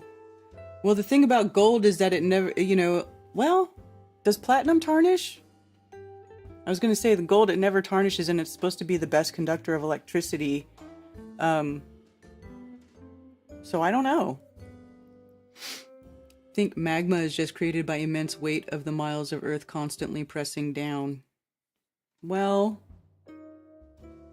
I don't know. I don't know if that's necessarily it. I think there's something more to it than that. Because, like, if you look at, the known stuff, like, let's look into radioactive shit for a minute, right?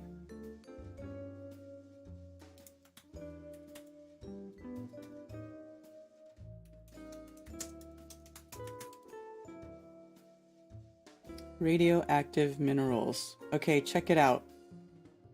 They're all green. Isn't it interesting that a lot of these are green?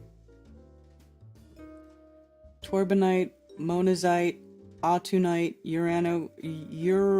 uranochrysite, uraninite. Look at these. Now, the monazite doesn't... Oh, but check this out. You want to hear something crazy about the monazite? I was actually looking into this one. This one is a self-healing mineral. It rebuilds itself. It's kind of crazy. Let me see if I can find it.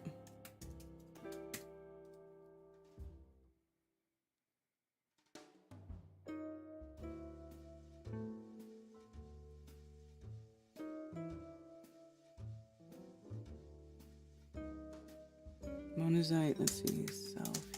Although I think other types of crystals self-heal too, but this one in particular. The mystery of monazite's self-healing process. Several minerals suffer radioactive self-irradiation and experience long-term changes to their properties. The mineral monazite behaves like a camembert cheese in which holes are drilled. Existing radiation damage heals itself. An international research team led by Lutz Nazdala, Institute of Mineralogy, Crystallography, blah blah blah, conducted an ion irradiation study that has unraveled the cause of self-healing monazite. In nature, there are quite a few minerals that incorporate uranium and thorium in their crystal structure. This causes radioactive self-irradiation that over geologic periods of time may destroy the crystal and transform it into a glassy form.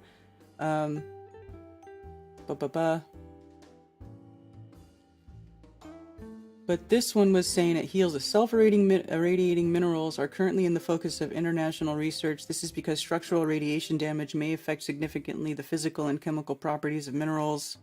Understanding the causes of these property changes is crucial for Earth sciences. So monazite heals itself. So far, it was not understood why some minerals, such as zircon, are often found in nature in an irradiation vitrified state, whereas other species, such as monazite, in spite of even higher self-irradiation, never become metamict, but rather are always observed in a moderately radiation-damaged state. This is, first of all, explained by insufficient stability of the monazite structure, resulting in ability to accumulate damage over geologic periods of time. See, but though, what do they consider a geologic period of time? That's where you know, shit gets kind of shady. Like, their timeline, they stretch it out way too far. I mean, especially if they've been able to view it happening. How do they know it's happening? Because they've observed it. So, obviously, it doesn't have to go through whatever geologic period of time means. Helium ions create and heal radiation damage. It has been supposed in the past already that partial self-healing of monazite is not only caused by the low thermal stability of this mineral, but also related to the action of natural alpha particles, energy-rich helium cores that are emitted by an unstable nucleus in an alpha decay event. The latter, however, is in apparent contrast to the observation that crystalline monazite is prone to alpha irradiation damage.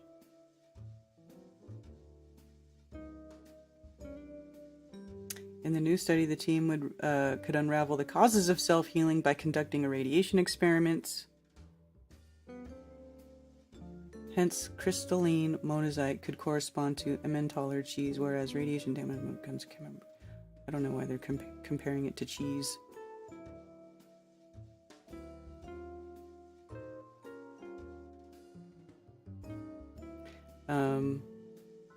One consequence for earth sciences research is that experiments with synthetic, that is non-radiation damaged monazite may yield results that are not necessarily relevant for the behavior of this mineral in Earth's interior.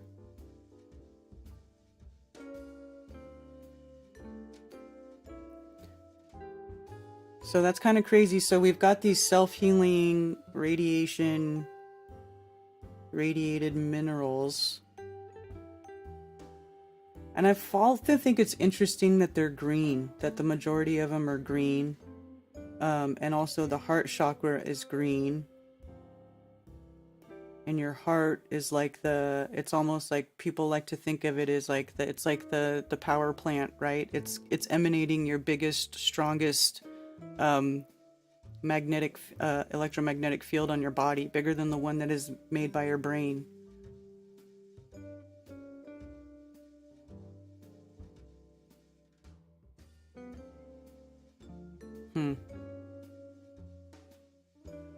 Swamp gas fills the skulls of globelings. Silver is a better conductor than gold.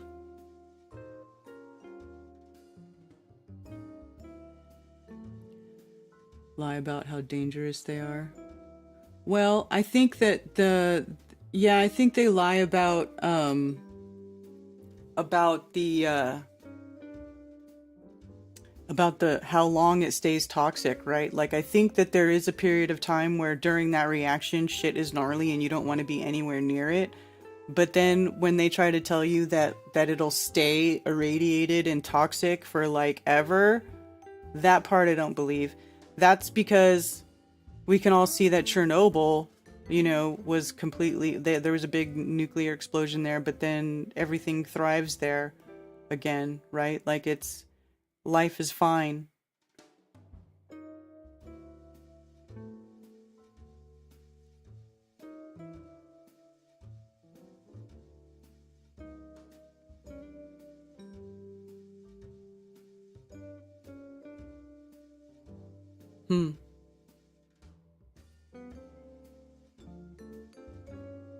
World's 10 most deadly minerals. Oh, I hate Pinterest. By Geologian. Asbestos, galena, torbernite. Why are these deadly?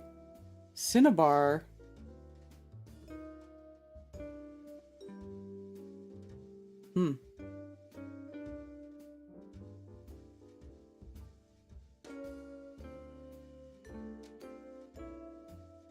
Torbernite is radioactive, hydrated green copper.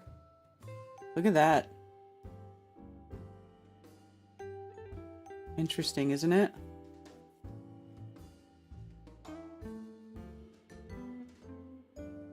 Copper rods do work for garlic. I like green crystals too. Hey, Ben. Hail.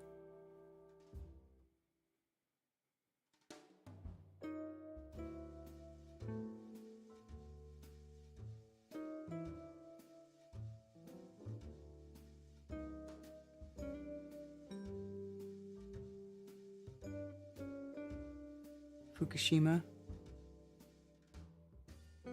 Although I may, what are you guys talking about? Electroculture?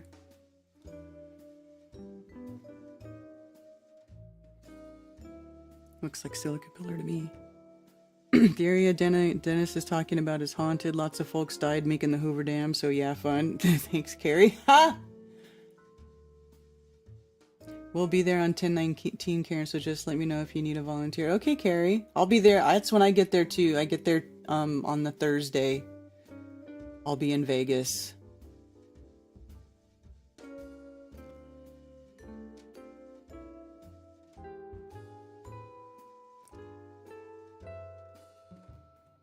Yeah, you can do... Yeah. Magnets work in the garden, too. But magnets, you know, it's...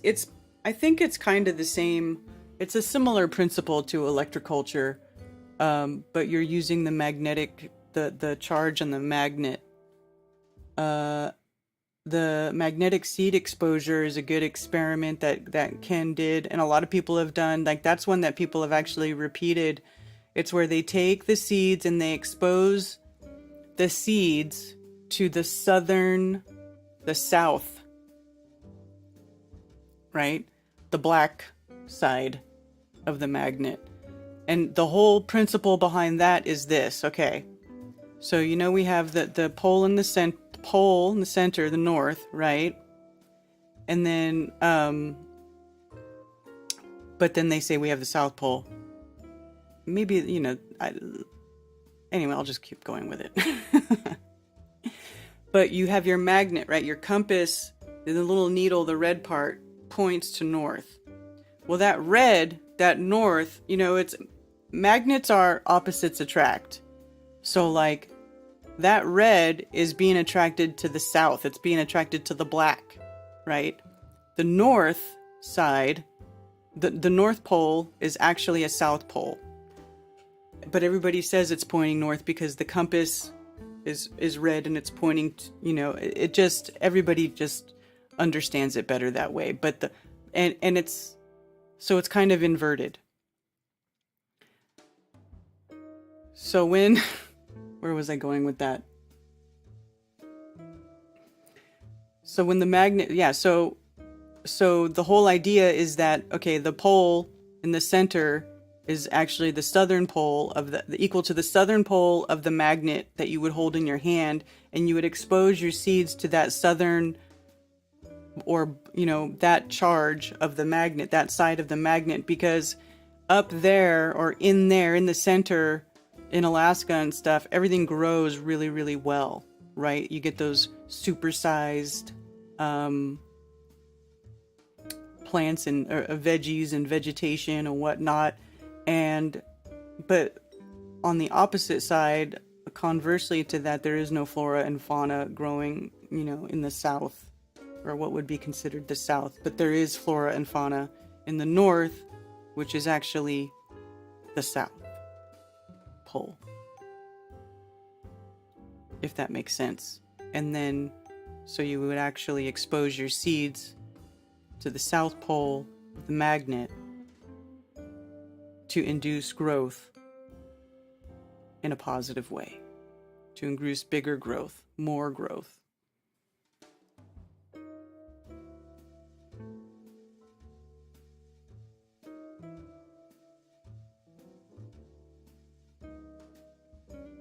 Who has the best flat earth prints? What do you mean? Prints of what? You can get a Gleason's map, or I don't know, it depends what you want.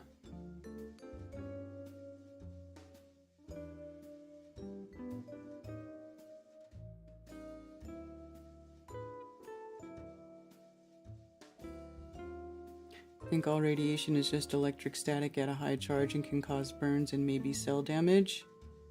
Possibly. I don't know.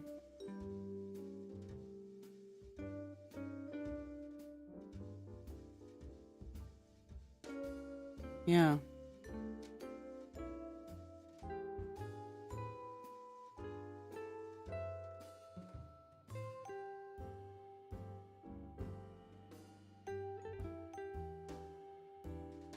Magnets have to be north-south presented in a garden.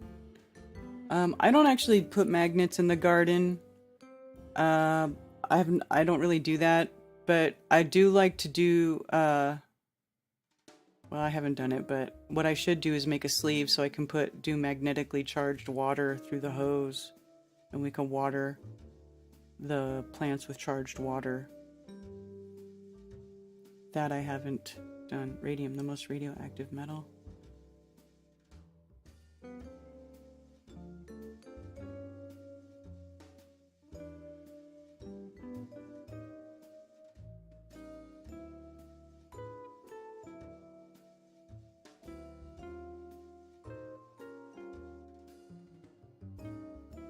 What's this say about uranite? Most important of the radioactive materials, it was once thought to be worthless. When the discovery of its useful uranium content was unveiled, it became extremely significant. It is the most common and widespread uranium mineral, making it the best known uranium ore. Many collectors refrain from collecting uranium minerals such as uraninite because of their hazards and fragility.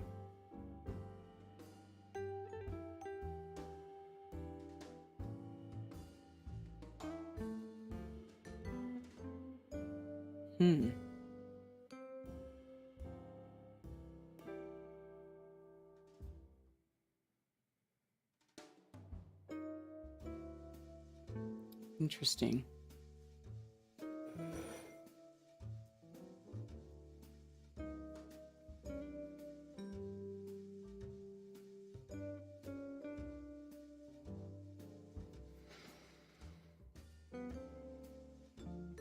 Yeah, I used to know some guys who did metal scrapping and they made a lot of money. Yeah, you could do that with your water. You can also put crystals in your water and you can charge them that way. You can use whatever crystal you want. You could just wipe the crystal with a napkin before you do it. And you can make different crystal elixirs, they're called, where basically you're just programming the water with the crystal. You can do it with magnets. You can do it with your mind.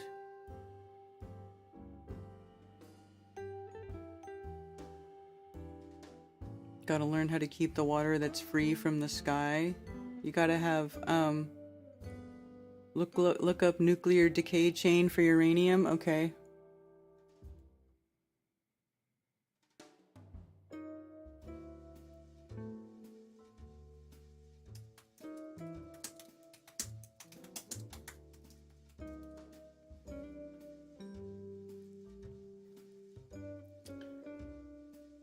We're looking at the half-life.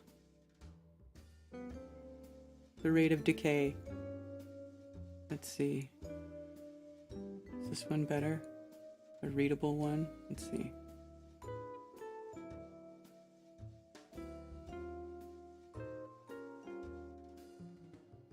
Uranium 234, 2.33 times 10 to the 5th power years. And that's their half-life. So 10 to the 5th power. What does that equal?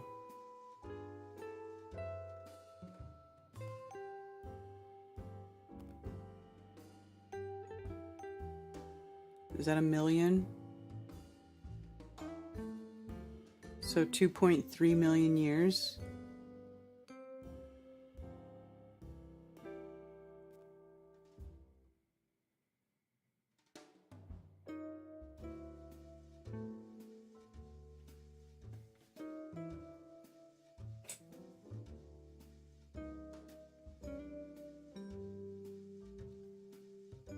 Looking at all the minerals it's supposed to look at all the minerals it's supposed to turn into.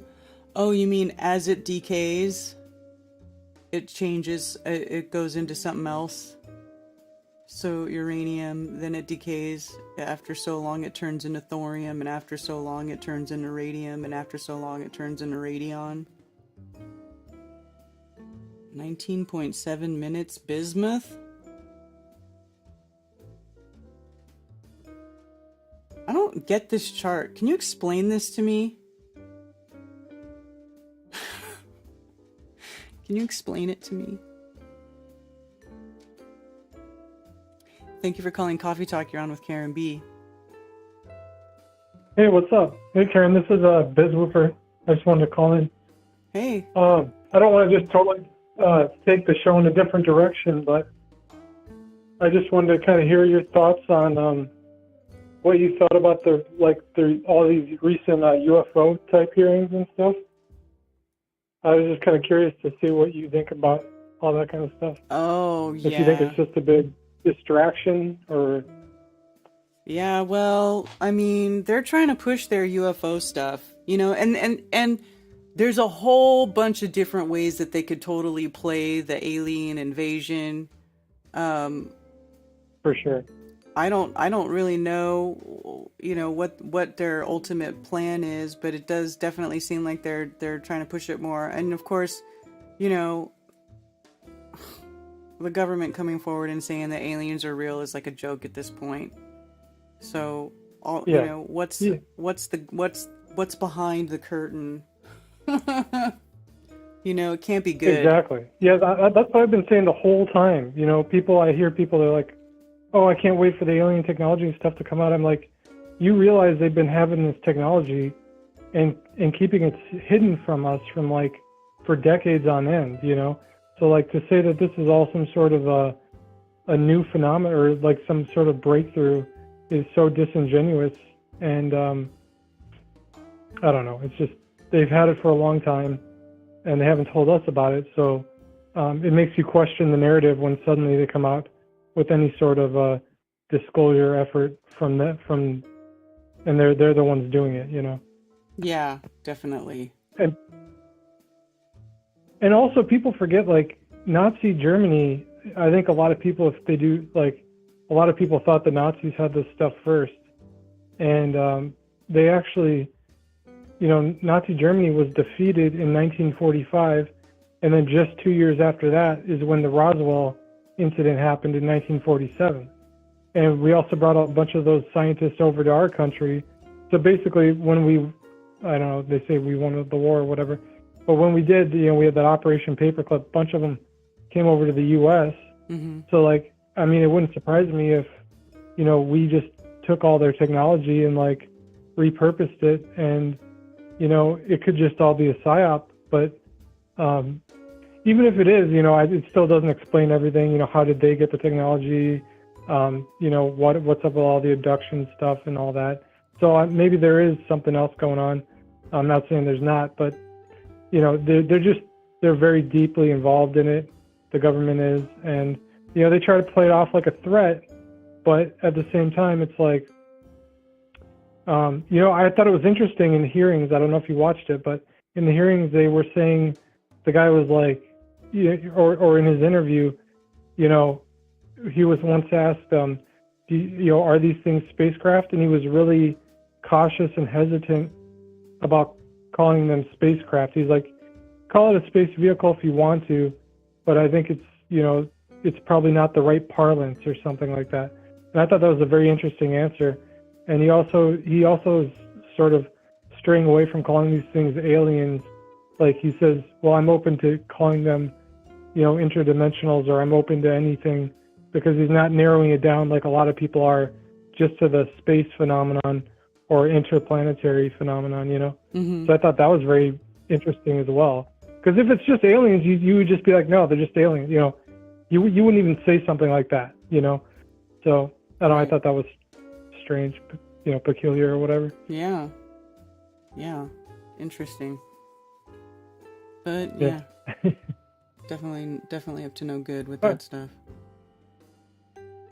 Yeah, and they're trying to play it off like it's a threat. You know, they, in that interview or in that congressional hearing, multiple times they're like trying to play it off like it's a threat. So it always goes back to the, you know. Oh yeah, of course. Same old narrative. And then they want that's like the most obvious thing that they could do, right? And then we're the government, we're gonna protect you, you know. Yeah. And then they can start implementing all kinds of bullshit, you know, surveillance stuff even more than they already do, or whatever they want to make people do, because we're going to save you from the aliens who want to eat your brains, or whatever they're going to tell people. Yeah, there's these scary aliens. They're surveilling us, but thank God we have the good old government there to keep us safe, you know? Yeah, exactly. Ridiculous. Mm-hmm. All right, well, I just wanted to chime in on that and hear your thoughts, so. All right. Anyway, yeah. Thanks for taking the call. Yeah, thanks for calling. All right, peace. Thanks for calling Coffee Talk. You're on with Karen B. Good morning, Karen. Hey, Ben. Are you going to explain rate of decay to me? Because I don't get it. Yes. Yes.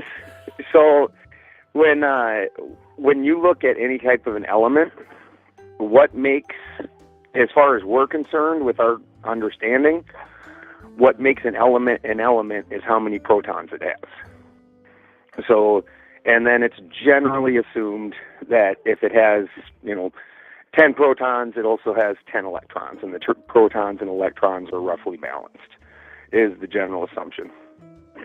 So, with nuclear items, they are not stable.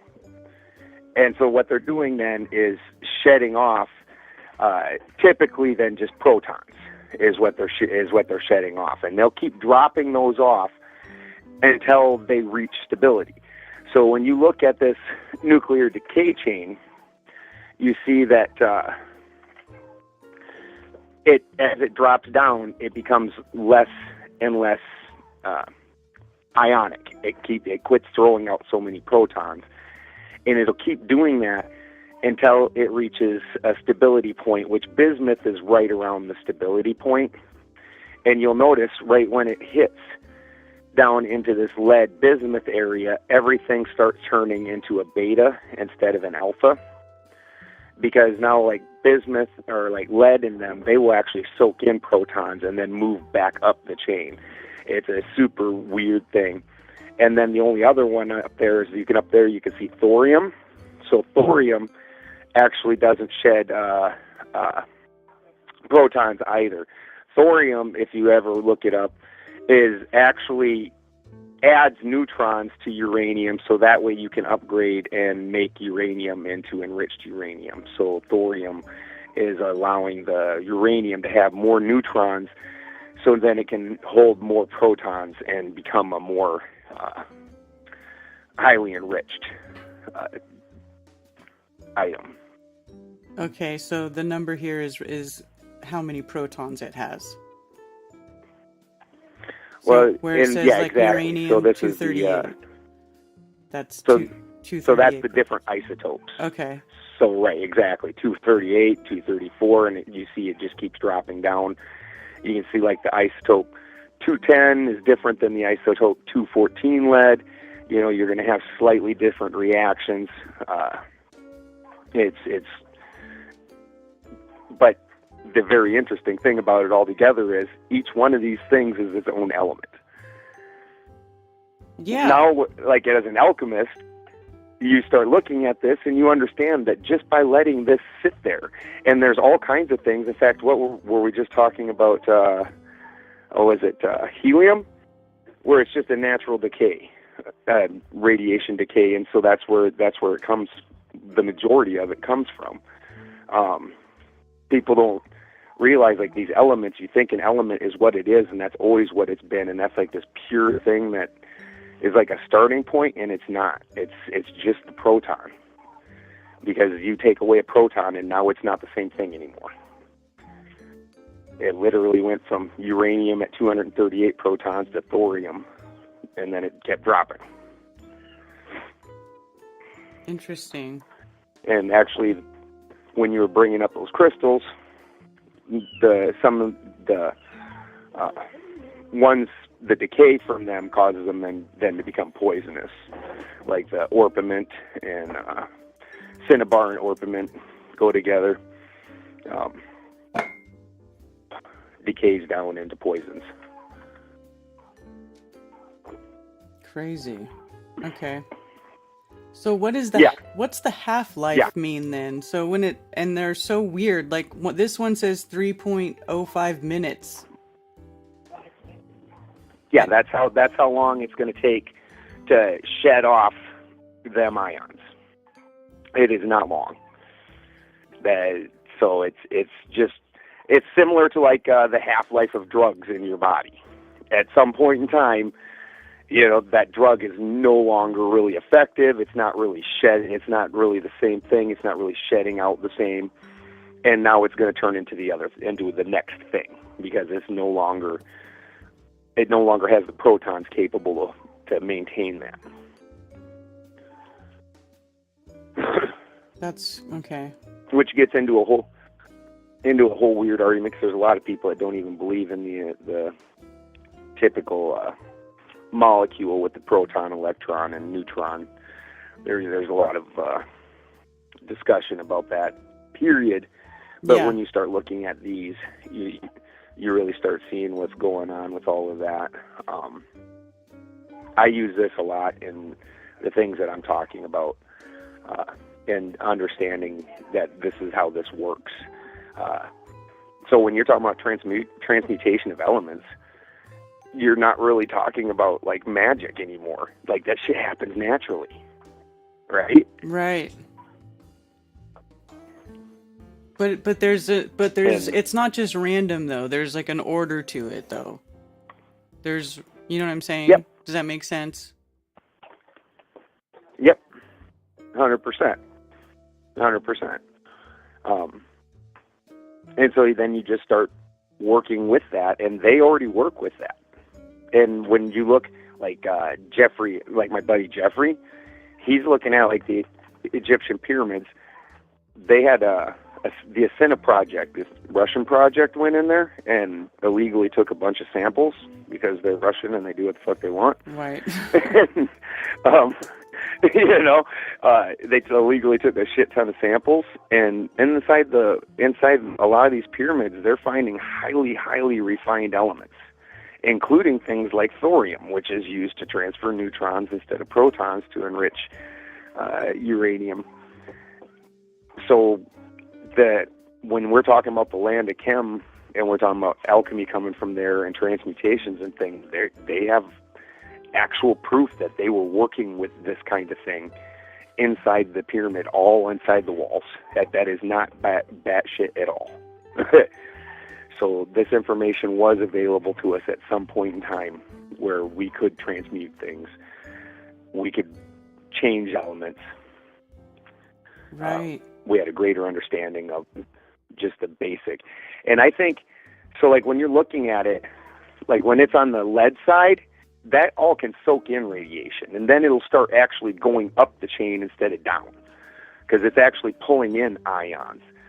So there's a whole interplay between that again, people don't understand. Like you were talking about Chernobyl. When you look at George Weissman, he has the AquaCure machine, right? Mm-hmm. And he said, medically, if you fly, you pick up, and this is just a known thing, you pick up a whole bunch of radiation because you're up in the ionic side of things. So you pick up all kinds of extra radiation. Then he uses the AquaCure. He said that when he goes and flies, he does not have this radiation poisoning, and he's been tested for it. Well, the AquaCure is really just kind of providing the middle ground there. And then all you need to do is, that's the mercury. Now all you need to do is ground that ion out. It's like you said, it's not something that's going to hang around. It just needs a ground. It's basically like lightning. It needs somewhere to go. Mm-hmm. And once you give it somewhere to go and you give it the mercurial fluid to do it, it'll just ground itself out, and it's not a problem anymore. Yeah. So that's definitely part of the lie then. Mm-hmm. Mm-hmm. That's what I'm saying. So it's very interesting, and we just don't have a very good understanding of it at all. I'm going to do actually just the basic particle talk with Mario from Symbolic Studies here next week, because that subject just seems to be coming up a lot, and like nobody's even ever looked at something so simple as a nuclear decay chain. It's really not that hard of an understanding when you pull it up. And then like you can even start seeing other things like radon when you pull it up. Radon kind of floats out by itself when you look at the way the chain is. All right. Right. See how it's in red, and like that's like the transition right there. And you hear all kinds of things about radon and how that is kind of a transition. All these things are all available for us, just nobody really looks. And it's actually fairly simple stuff. And when are you doing that stream? Next Friday, I believe. That's cool. I'll have to and we're going to that. talk about just the basic breakdown of the molecule, period, because there's just a lot of people that disagree with it, period. But the basic molecule chemically is perfect. It's got the positive, it's got the negative, and it's got the neutron or the mercurial middle ground. Right. And the negative side is trying to pull away. The other thing I think that they're misdescribing, I don't think that the molecule itself is wrong, but I don't think the electron's what's causing electricity. I think that's the proton, actually. I think the electron is creating the space for that, almost like the man makes a home and then the woman comes in and enlivens it. I don't think the electron, because like when I look at the galvanic cell, the way a galvanic cell works is when it's working as a battery, is a particle on the anode breaks apart. Particle breaks apart, the electron shoots right over to the cathode, and it actually charges the cathode with a negative charge because it's an electron, and electron's negative. And now that it's negative, it has a pull onto the ionic side, so then the ion slips out into the mercurial fluid, and the mercury champions the soul back to where it needs to go, blah blah, all those stories. And then when it meets back up with the cathode, that's when you have usable power. That it's not from the electron transferring. The electron did that first, before the rest of the thing moved. So the power wasn't derived out of the electron. I don't understand why that's the thought process in that.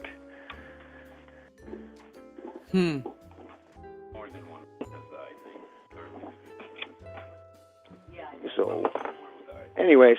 Yeah. Yeah. That's definitely something I So don't think playing about with very interesting stuff. Yeah, I'm gonna have to watch that so I can learn some stuff. Do you ever look at the Walter Russell periodic table? Yeah. Walter Russell's. He discovered, just from understanding the way these things are moving, he actually discovered elements, which was super interesting. I don't necessarily agree with everything he says, but I agree with most of what he says. I like Walter Russell a lot. Yeah, I'm just interested because his tables look so different. Like he makes, like one looks like a sine wave and then one looks like a spiral. So it's just interesting. Right. Well, and I think I think he had just a better understanding of how that works. Like, when you start putting in the half-lives into it, and then you start looking at the way that this, I think that's what he's doing. He knew more than I did. Right, well, and then he's got them separated by fact. octaves. You know? Yep.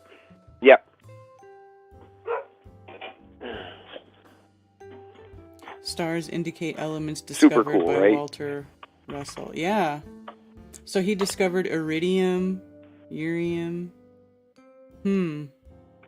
Yeah, just by the place that they should have been in there because of the octaves you were talking about. Mm-hmm. So there was elements that we were missing, and he's like, no, there's something that goes right here. I can tell. Yeah, there's some on here that there's little spots in here that are marked unknown. I wonder if they been filled in, or is there still unknown according to this chart? Most of those are still unknown. There's still some elements regularly that get kind of discovered. There was one only like in the last 2 weeks that was fantastic. What the hell was it? It's been such a crazy 2 months.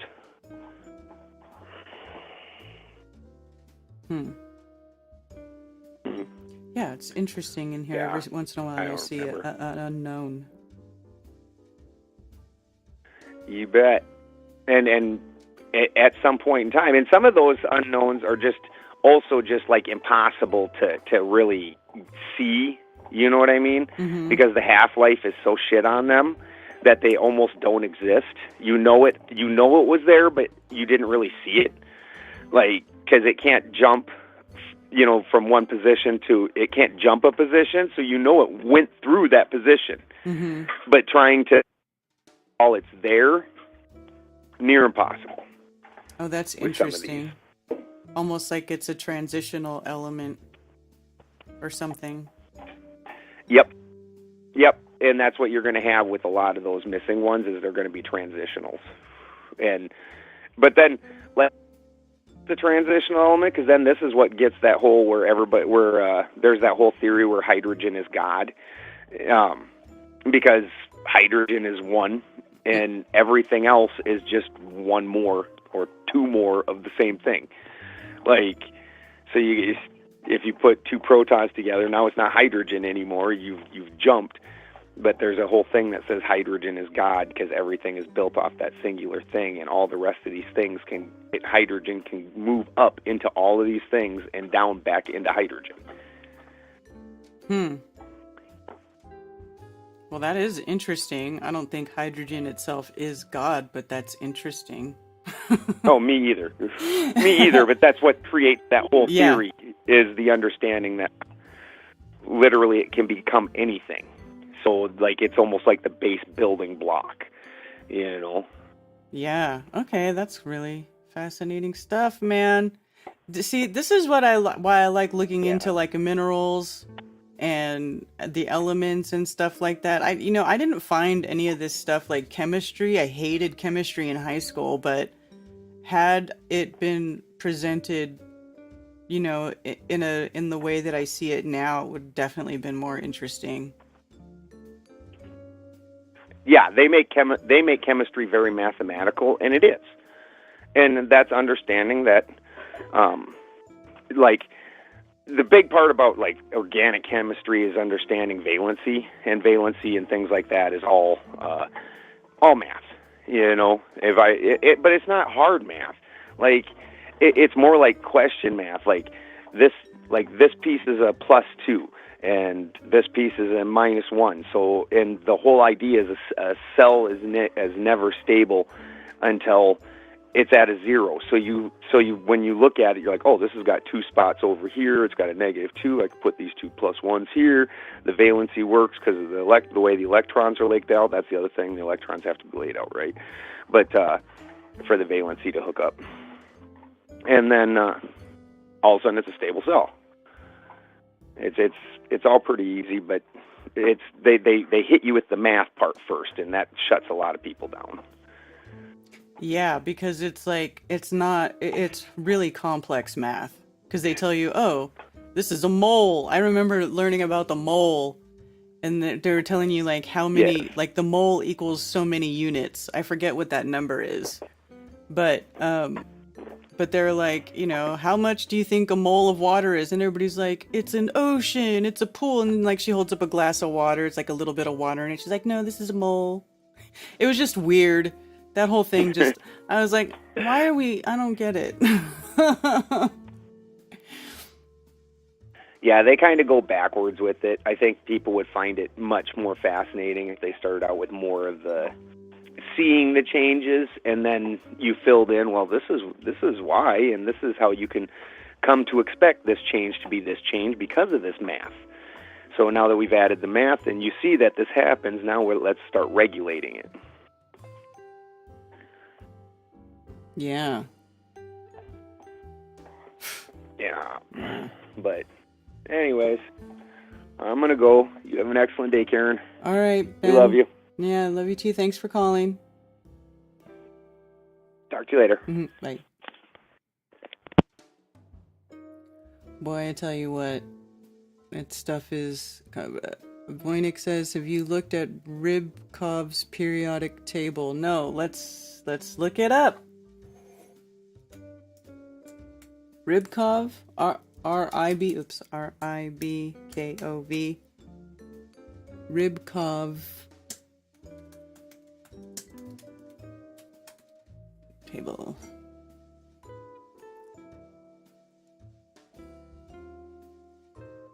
Rybkov. I don't see it coming up.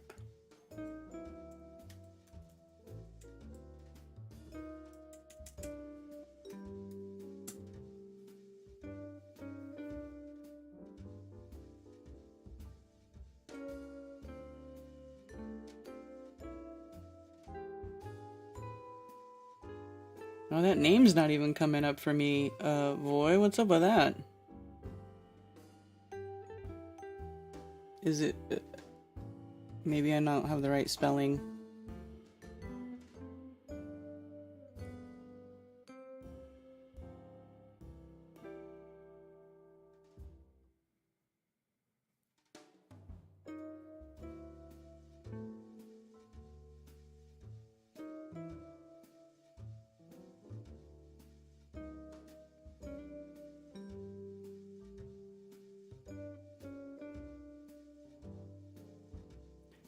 In America, they'd make Voy a professor because of his accent. He'd be filthy rich.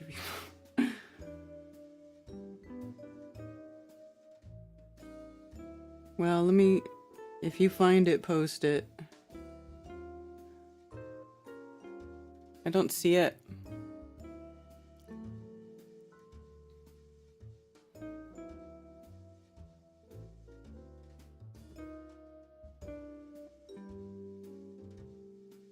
These all look like the standard periodic table. I'm not sure what his is supposed to look like, but these look standard to me.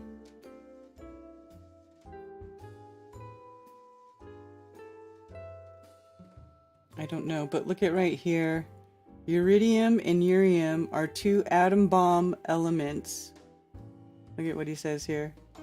Two atom bomb elements. Their existence was discovered by me in 1921, charted, copyrighted, and announced in 1926 as isotopes of actinium. Years later, researchers isolated them for use in warfare under other names. These are their rightful names, however, and must be so given to posterity. Iridium and urium.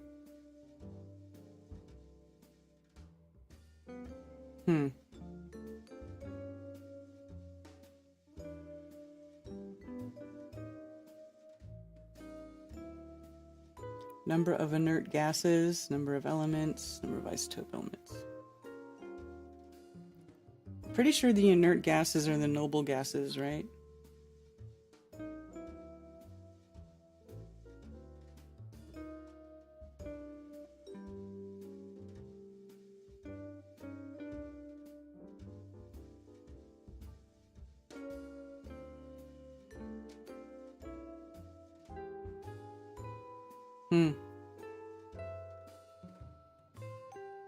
Ribanov?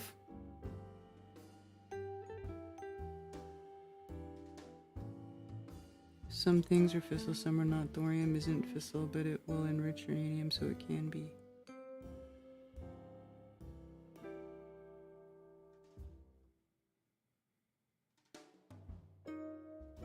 Spankum? Spank who?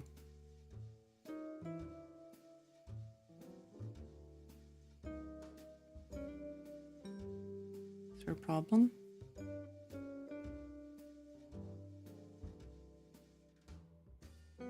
Indeed, I have an active imagination, and once I get the idea of buildings and rocks, I see them everywhere. There are some very intriguing places I found on Google Earth. Underground cities is one to research.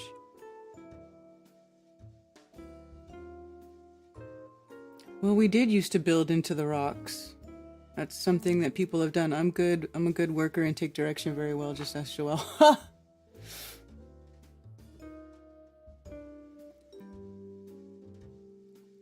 Yeah.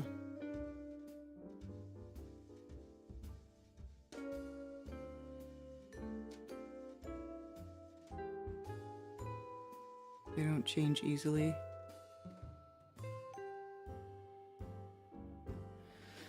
Well, it's very interesting. I would like to learn more about how this stuff works, the chemistry part. So here's iridium and iridium, tomium. It's just different, like actinium. Direction of increasing male preponderance, also increasing hardness and crystallization, and increasing electric opposition to magnetism. Direction of decreasing female preponderance, also decreasing hardness and crystallization, and decreasing magnetic opposition to electricity.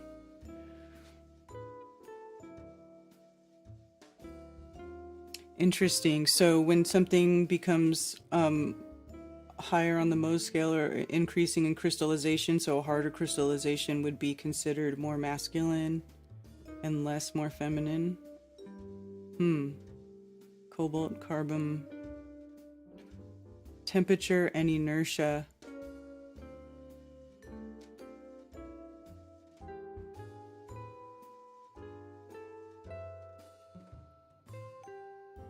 Line of maximum stability.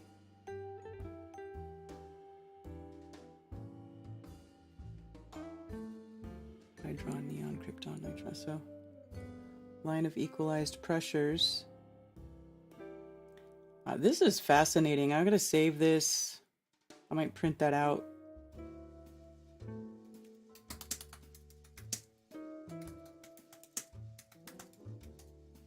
Periodic spiral.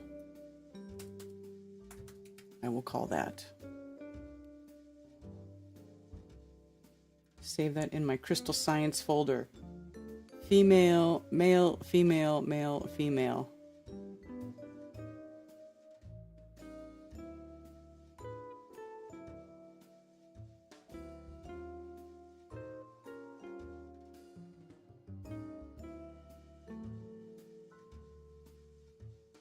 First radiational zone, second radiational zone, third radiational zone. Fourth bisexual tone? What is that? What does that mean? What's it up here? Fourth bisexual tone. Radiational tone?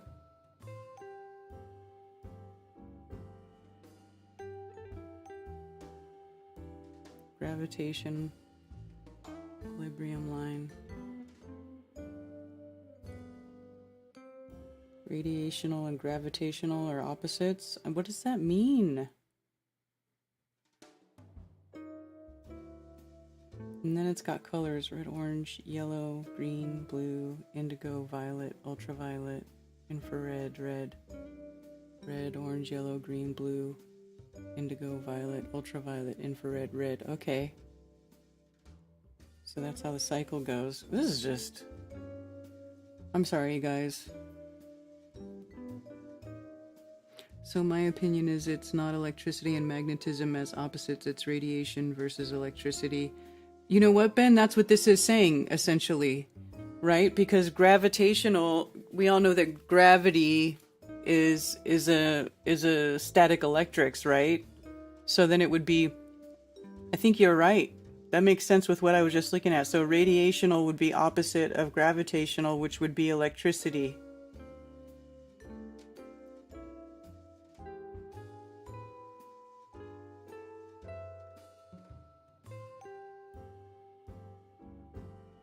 Interesting. Radiate pushes and gravitate pulls. The push-pull. Dragged Karen into my world.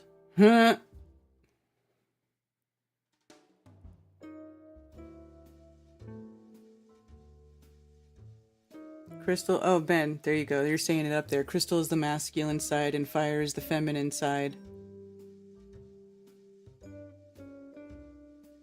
You know what? This is making more sense to me. Now she will always sound insane. It's funny. But I was thinking about that earlier, though. Like, you know, when we were having the discussion about how sap could not be quartz. And because sap is the oil side and quartz would be from the water side. I think that's what we said. We discussed.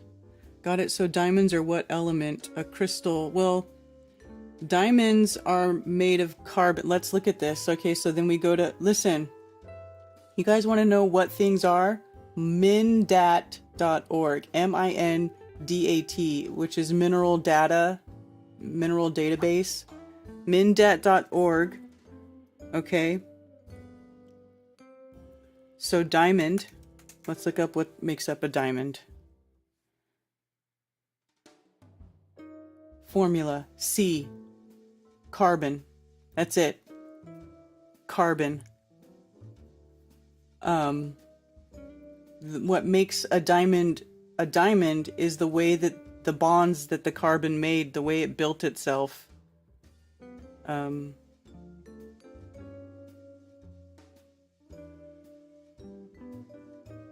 The unit cells, the cell structure is what makes it diamond versus something else.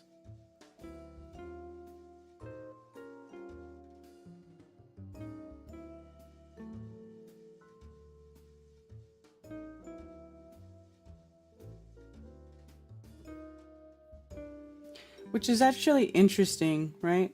I don't know why it just made me think of like, okay, well, diamond is carbon. We're supposed to be carbon-based life forms. It's just interesting. Now you see these little growth marks here. We were talking about like how you can tell a real diamond from like a... Look at these. Look at all these little triangles growing in the... That's natural growth patterns in the diamond. Isn't that fascinating?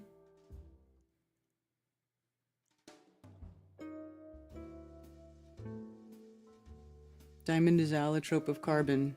Yeah.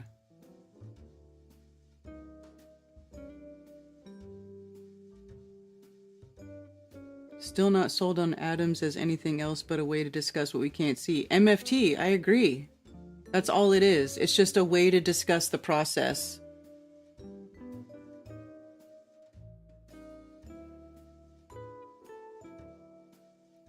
So, right. So, like, if you were to look at, like, okay, so carbon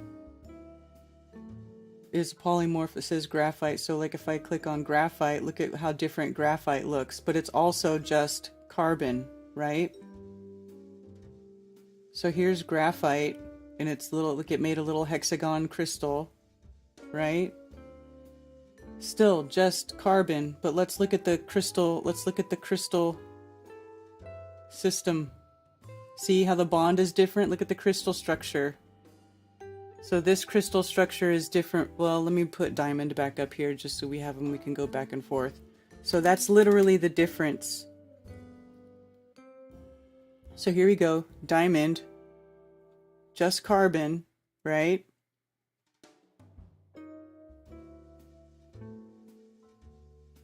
But this is the what the bonds look like. Like it's a different structure. Oops.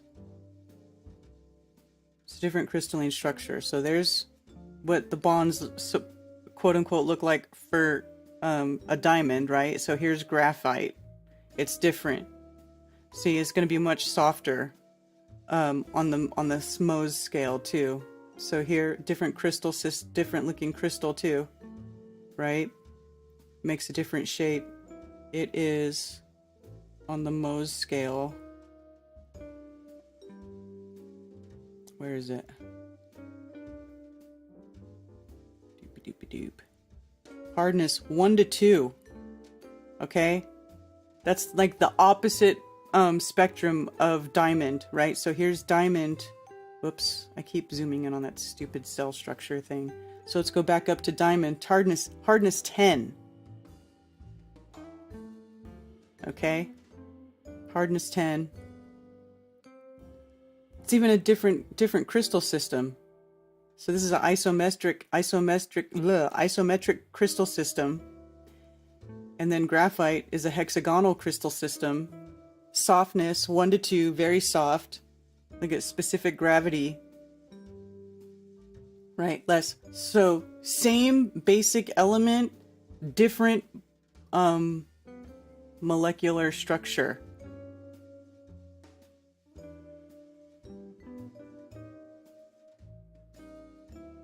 Karen B's channel was taken. Hi, Marty. Yeah, they gave me 2 strikes and I hid my channel because I didn't want them to take my whole channel. They gave me 2 strikes for old videos.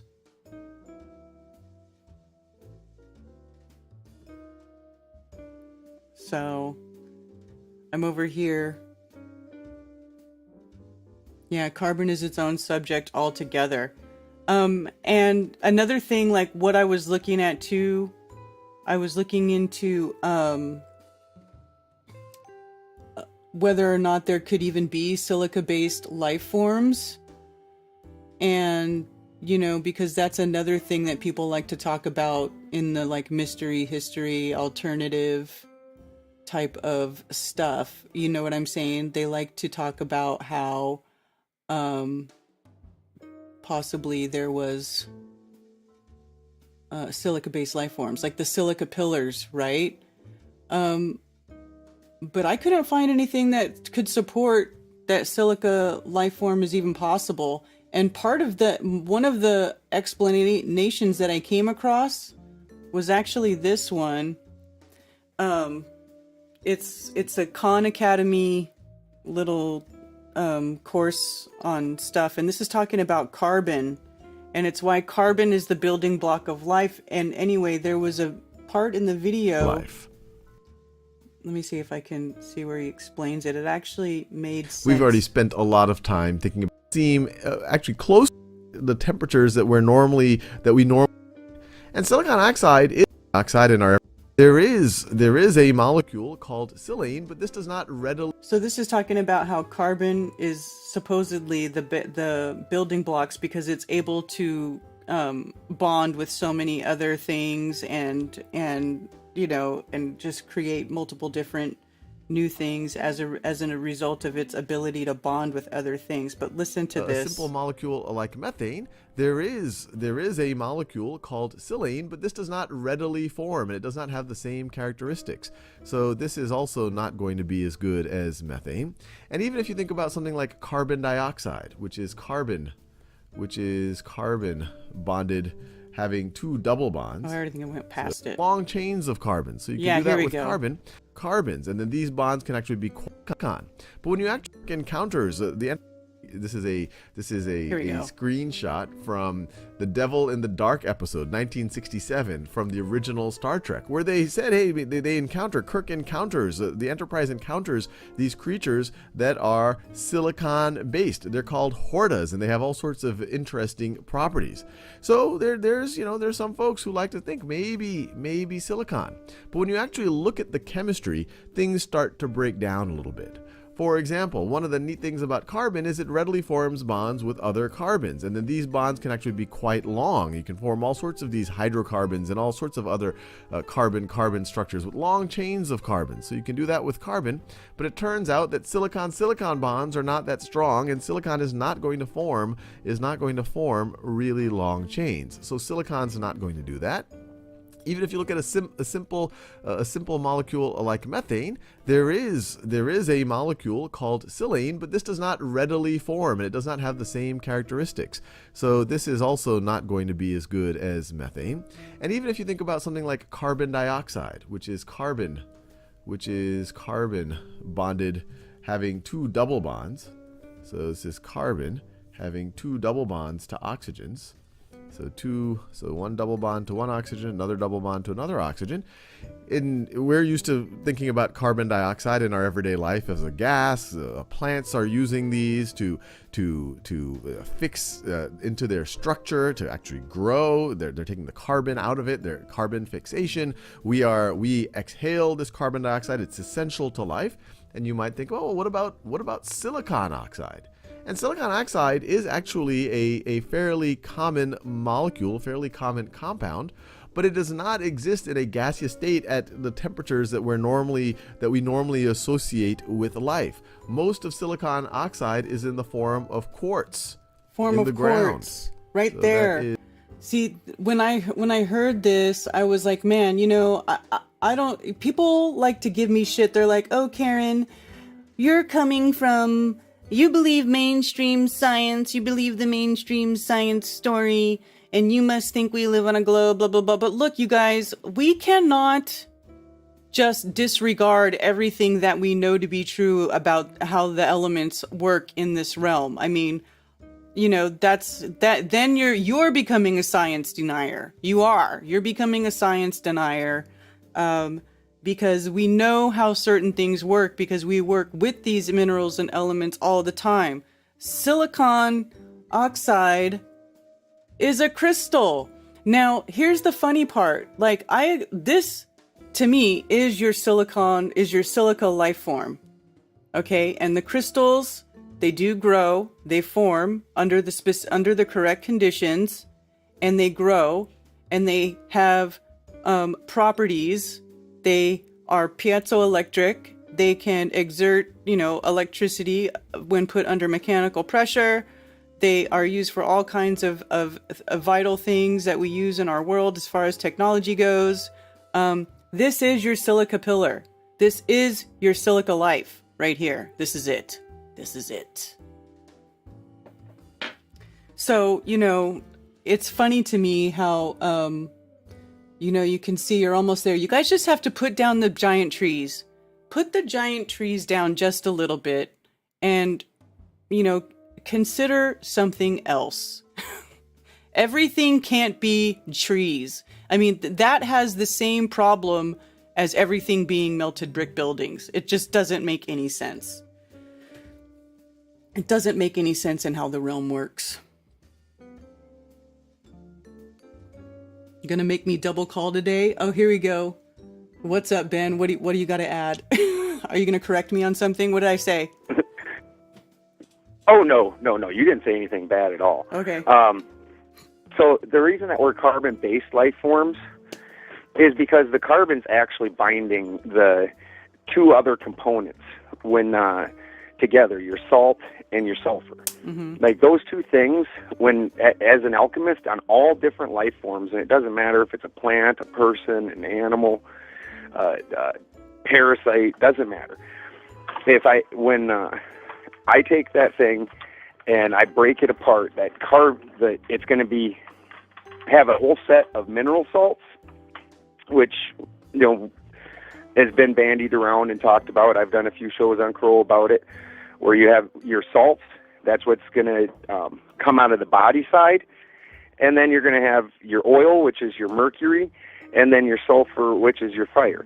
Well, as soon as you break the carbon chain, the carbon bond, that fire side and that oil side wants to rise, and that salt side or that crystal side wants to sink.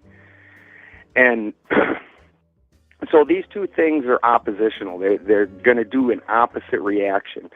And the carbon was literally there holding these two opposite sides together in this body, so that way they can work together.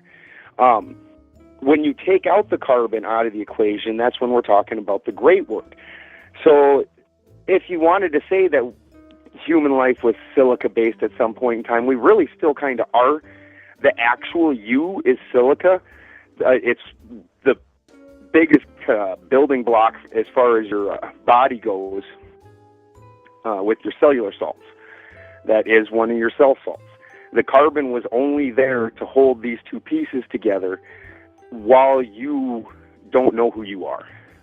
Because then the great work is taking those two oppositional sides, which is what I'm doing in the lab with basic alchemy. I'm taking the salt side and the sulfur side, and I'm forcing them back together through the mercury, so they become one. And now they're no longer oppositional to each other, and they exhibit the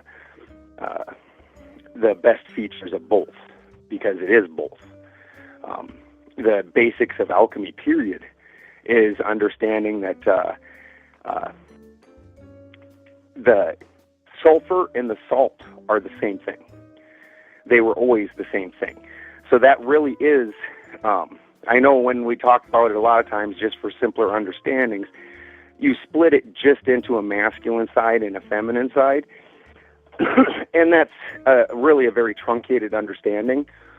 What's really happening is the feminine is the mercury, and the sulfur and the salt are both masculine, and it's through the feminine that the masculine is healed and comes back together with itself, which just matches your heathen creation story, where the All splits into the All Mother and the All Father. Then the All Father splits into Muspelheim and Niflheim, a fire side and a nice side, a masculine and a feminine.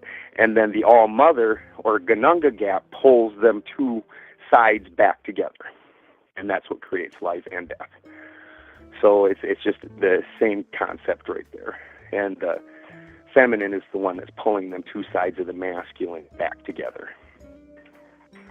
Wow. But carbon's doing that for us right now. That's why it's Mother Earth. Because right now, the two sides are working against each other. We haven't figured out that the two sides are actually one thing and they need to go together. That's what your job is here. Right, exactly. That's awesome. Yeah. And then carbon, even on the smaller level, it makes everything stable. Like, and I talk about this all the time, like when we're doing organic chemistry, one of the only ways to make things, and your body's doing this, to make things bioavailable so they can be incorporated into your body, is to make it an unstable cell, and that means knocking out the carbon. So like THC, you don't go pick THC off the plant and just pop it in your mouth and eat it. It won't be psychoactive because the carbon molecule is binding it and making it stable. You need to make it unstable, so you knock the carbon molecule out of it. It's called decarbonating. Right. Alcohol, you're making alcohol when and carbon's so fucking weird, dude, right? Because carbon can be liquid or solid. It can be either. Like when you look at my tree of life, carbon is the dead center. So carbon can crystallize and it can vaporize. fucking weird as shit. So while you go over to the body side and you're burning out the carbon to release the crystal in the body side and putting it in the crucible, and the salt comes together and the carbon gets vaporized off and aerated out, well, then you turn around and with the alcohol, same thing. The yeasts are eating the organic material, farting out the little carbons, and then you get your alcohol. Like, it's always farting out them carbons, everything. Like, you got to break that carbon out to make it useful to incorporate into your body, because carbon's what's making it stable on this plane. Right, which totally just makes me think about the whole bullshit climate agenda and them needing to stop carbon emissions. That's basically them telling that life needs to cease. Dude. That means that life needs to cease on Earth, is what they're saying. Right? Yes. They are fighting life on this plane. That's literally what they're saying, because carbon is everything. Life on this plane is an exchange of carbon. Everything. Like, even we breathe in oxygen because our body is taking things that we eat and whatnot, and it's trying to break them down into their crystal and into their pure crystal and pure energy, so that way they can put it in. Like, even something like glucose, people think that we live off of glucose, but you don't. Glucose isn't usable. Glucose is a stable molecule because there's carbon in it. So you have to decarbonate it and knock out that carbon, and now you have ATP. ATP can go right into your system as energy. Now that carbon molecule has to go somewhere. So oxygen can bond onto two carbons, or two oxygens can bond onto one carbon, and then it vehicles it out of your system and stabilizes it. Now you can kick it out. So the oxygen's coming in. That's part of why carbon monoxide is so dangerous, because that's actually going to steal another oxygen instead of taking the carbon out. You don't really die from lack of oxygen. You die from carbon, because just like a fire, when you have that black smoke around it, the oxygen's not really making the fire burn. Oxygen in and of itself isn't flammable. Oxygen makes the reaction of the flame go like mad. So when you put that oxygen in there, it binds to all the little carbons, gets them the fuck out of there, and now the rest of the chemical reaction can keep happening. Yeah. Wow. Yeah. Like, you even use that to control it sometimes as when you're working chemistry. Like, sometimes if I want something, like when I'm crystallizing, understanding that when I'm releasing those pieces, if I can dampen that down, it slows the reaction, and now things can align differently. And it gives them the time to align while the reaction's happening, because if I just let the reaction happen real fucking fast, everything will just crystallize into tiny little sugar crystals. You want to get a nice big fatty crystal, you got to fucking slow that reaction down and a little bit and let them things align up a little bit. Yeah. Sorry, nerding out. Yeah, no, that's cool. Love you, Karen. Yeah, I got one more thing that popped into my mind when you started talking about oxygen too. And okay, so what about, and this is a little adjacent to what we've been talking about, but like the whole thing with the jibby jab and the graphene oxide inside of it. What about, do you know anything about graphene oxide? So that's carbon with oxygen. What's graphene oxide? It's an allotrope. Let's go ahead and look it up. It's just the way, and each of those allotropes, they do different things. It's so weird. It can be the exact same thing like you were looking up with diamonds or graphene oxide. It's just the way that these things are connecting up together. And graphene is super electrically conductive. I know that off the top of my head. That one's one of your really electrically conductive allotropes. Which would make sense with why they would want to use it. Graphene oxide induces cell toxicity through plasma membrane damage, generation of reactive oxygen species.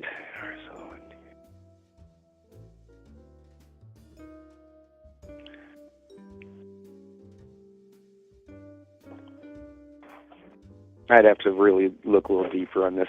I'll call you back on it next week. Okay. Because there's too much bullshit information right out the gate. Like the internet, and Christy and I and Brian and I have been talking about this lately. Like, it's gotten markedly worse.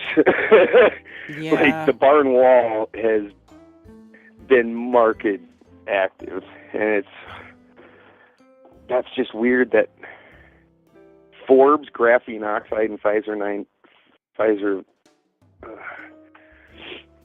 COVID-19 vaccines. Here's the latest. Like mainstream's talking about this. Well, it's kind of been. People don't talk about it so much anymore, but it was a thing early on when they first started pushing the shots when they were still new. This was like a big thing. I do remember hearing about it. I remember a lot of people talking about it, but I honestly kind of blew it off. You know, like everybody gets. Yeah, I haven't thought about it for a while either, but just this conversation just made me think about it again. So I don't know. I just brought it up. You know, I don't know.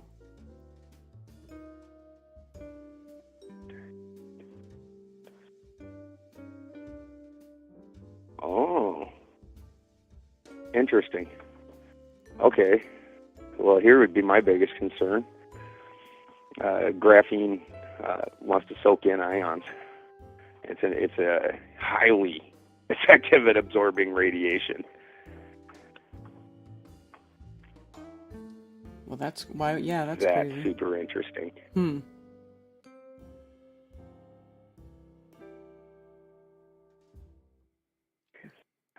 Could be efficiently used in bioelectrical chemical systems. Yeah.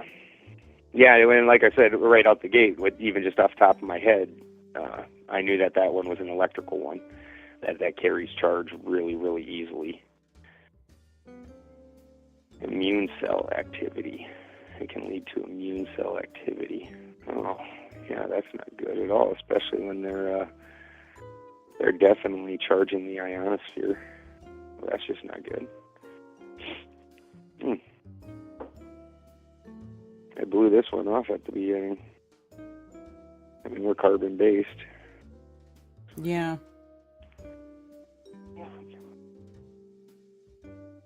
Jesus. Yeah, no, soaking in radiation's bad, especially people are not grounded at all. And again, the soaking in radiation doesn't really hurt that much as long as you have enough hydrogen in your body to allow that to pass through, and then you ground yourself a lot. But you've got tens of millions of city people that literally maybe once a year touch actual soil. Like they live in an apartment complex, they drive into a parking garage, they fucking go to work, they drive into another parking garage to walk into their work building. Like the little sign out front with the 10 square feet of grass says "Do not touch." Mm-hmm. They don't ground in any way, shape, or form. So yeah, that's extra scary if they're jacking up that ability to hold radiation. That's disturbing. Yeah. Yeah. Okay. Well, I didn't mean to distract you too much with that. Anyways. But yeah, just something to think about. No, that was an interesting thought. I hadn't thought about that since the beginning. And like I said, I blew it off out the beginning because there's all, God, some of the shit that came out, like the snake venom dude and some of that shit that people were saying, like half the stuff in our community I couldn't listen to either. So, mm-hmm. You know, so I blew that one off out the gate too. Super interesting. Okay. Yeah. Anyways. All right. We'll talk to you soon, Karen. All right. Love Talk to you later. All right. Bye. Later. All right. What are you guys saying? Put down the giant trees. Consider something else. Somebody call the truth community and Uber. They are drunk on theories.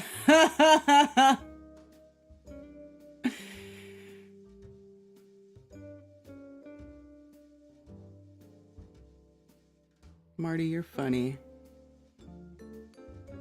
The pressure gradient is merely caused by particles in the air above us. There is no antecedent motion needed to create pressure. Nothing in nature is stationary. What are you guys going to stationary but statically charged? Belief is that the earth is moving.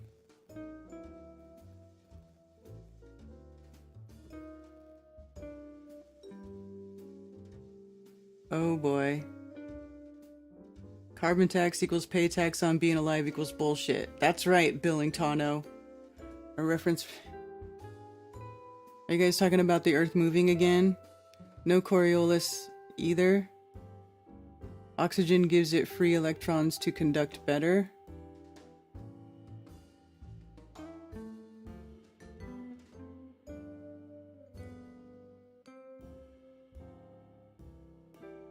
The fuck you talking about? Water-based life, not carbon-based. Can oxygen molecules be seen? Can carbon be viewed independently? All the images of it are just that, images. Yeah. Yeah, man. Hey, listen. It's all weird.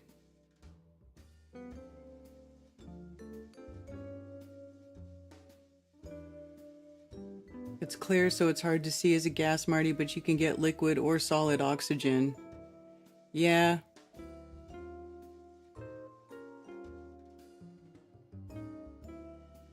I assume it would have to be extremely, extremely cold and lots of pressure.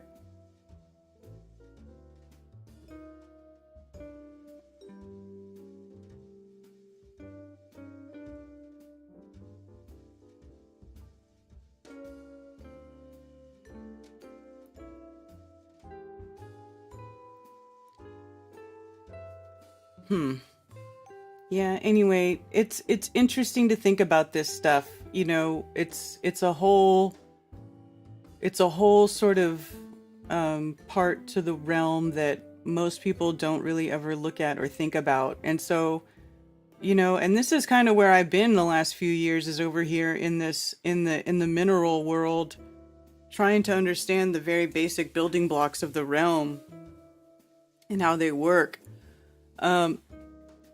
It's a really fascinating world. I've learned so much, and I certainly don't need to tell everybody that mountains are trees. Oh man, you know, that's going to be one of them things that's going to perpetuate for a while. There's a lot of hardcore giant tree propagandists who like to take the lack of knowledge of the mineral world that the majority of the people have and use that, combined with suggestive pictures and straight up pareidolia, to convince people about their fantasy theories about their trees. God, Rose sent me a little thing, and I was looking at screenshots. Like, you know, I know I'm talking about a certain person, but I'm really not trying to hate on anybody. But it is so ridiculous, dude, to say salt mines were a giant tree. Does anybody who is a gardener knows that if there's too much salt in the soil, nothing's gonna fucking grow there? Like, literally nothing will grow there. Why do you think there are salt flats, right? And the salt flats don't have anything growing there? Because when there's too much salt in the soil, plants don't want to grow there, dude. So to say, like, and this is just going off a thumbnail, to say that a salt mine is a giant tree is completely contradictory to anything and everything that we know about plant life in this realm. And I just feel like it's just ridiculous. You know, that's just my opinion. You know, I'm not going to argue with these people, because if they've already convinced themselves of these things, well then, you know, let them have fun with that. I'm going to be over here, trying to learn about reality, not trying to make up fantasy stories or manipulate ancient texts to go along with my preconceived beliefs. Yeah.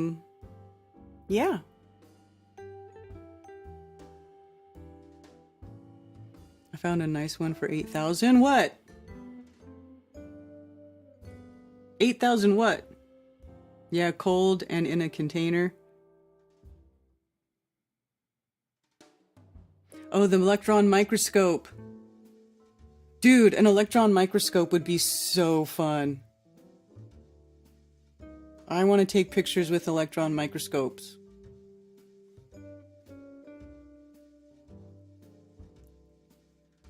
Like the jet fuel, yes. Prices dropped insane amount, lots of closed labs these days. Yeah.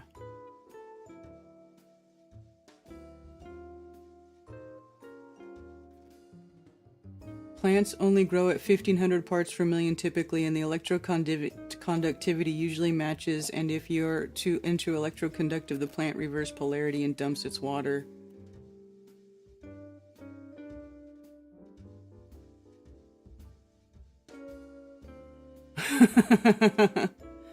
That'll be so cool, Ben, if you did get one.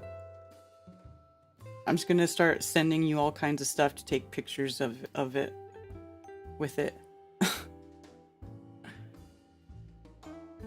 A special facility for an electron microscope? I don't think you need a special facility. You just need a place to put it.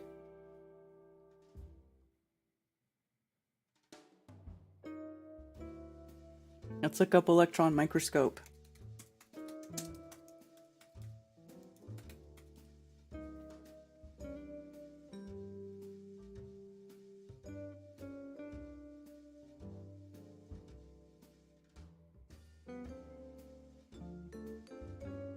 This is an early one. That's a big one.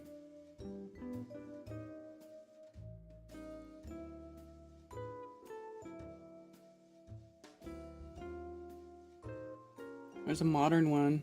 Ooh, that's fancy.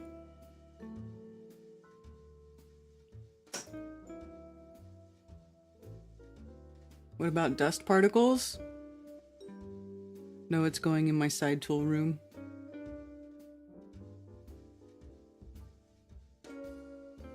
Well, don't you put... I think you have to put it inside. Whatever you're looking at, you got to put it inside the thing, right?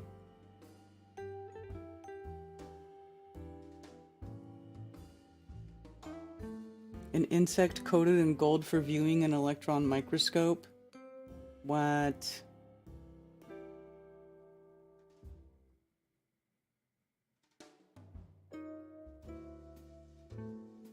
So here, this is diagram illustrating the phenomena resulting from the interaction of energetic electrons with matter. Electron beam. Huh.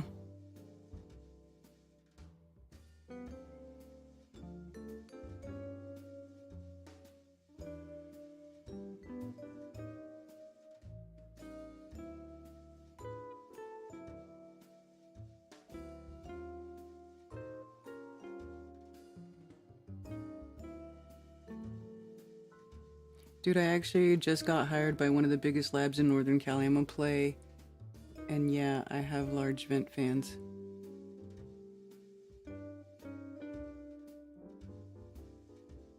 Ben, with an electron microscope would be awesome. The mad alchemist would be breaking all kinds of barriers. Yeah, it goes in the machine and it's like a paint booth in my tool room. Okay. That's exactly what's gonna happen. See, this is the stuff I love. And like the Land of Chem dude that you were talking about, looking at the pyramids, I like to watch that channel too. That guy's got some interesting stuff that he talks about there. And they do find really interesting stuff in the rooms of inside these pyramids. Fascinating.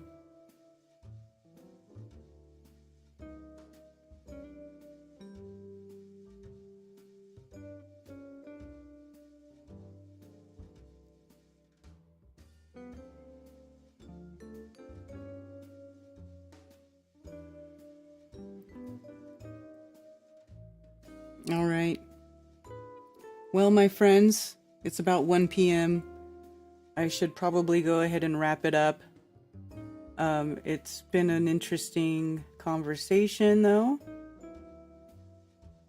I like to think about this stuff, man. This stuff is where it's at. This is, you know, getting down to the very, very basics, the building blocks of the universe and how they work. This is how we're gonna figure stuff out. You know what I'm saying? It's way more fascinating to me than, like, you know, imagining some mystery world, some fantasy world that most likely in all probability did not actually exist, can't be proven, isn't talked about in any ancient texts. Yet you have to believe it based, on, it's all on faith, right? Same as the globe. I don't want to believe stuff based on faith. I want to know stuff, and I want to know how this place works. Anyway, I'm throwing a little event in Las Vegas. It's called Flattoberfest 2023, and it is an international flat earth event for 2 days, October 21st and 22nd, 2023, from 12 p.m. to 10 p.m. both days in Las Vegas, Nevada. You can go to flatearthfestivals.com and you can see who's going to be there. Presenters are listed live. You can also get your tickets. Today is the last day of this ticket sale price. Tickets are going up after this, after today. You can also book your hotel. Samstown, we do have a group room block at the hotel. You can book through this, hit this link and it takes you to the website.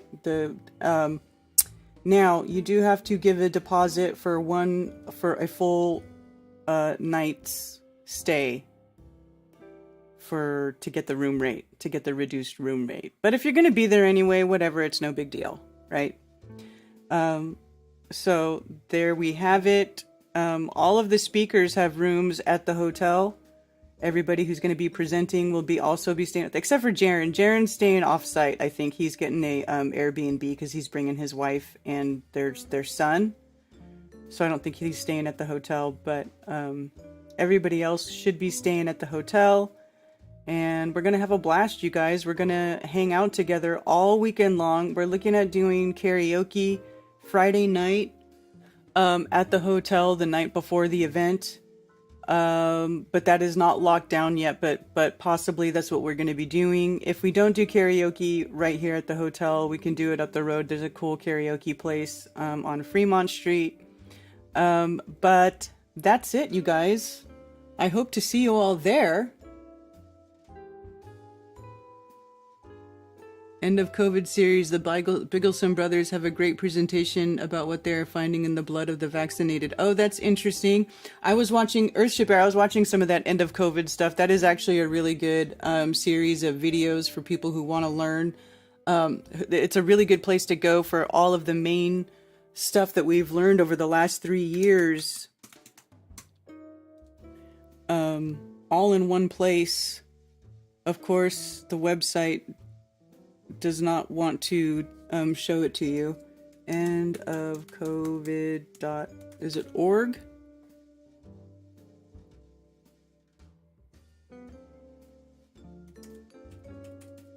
Man, look at it. It won't even bring me up the website, and I know I've gone to it.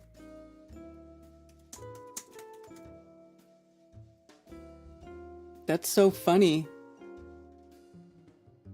What's the website? Now I want to bring it up because it doesn't want me to.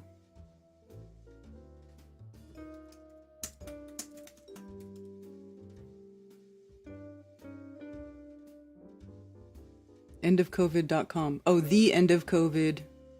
Here we go. The end of COVID.com. No, put the end of COVID.com. Wow, it doesn't want to let me go there.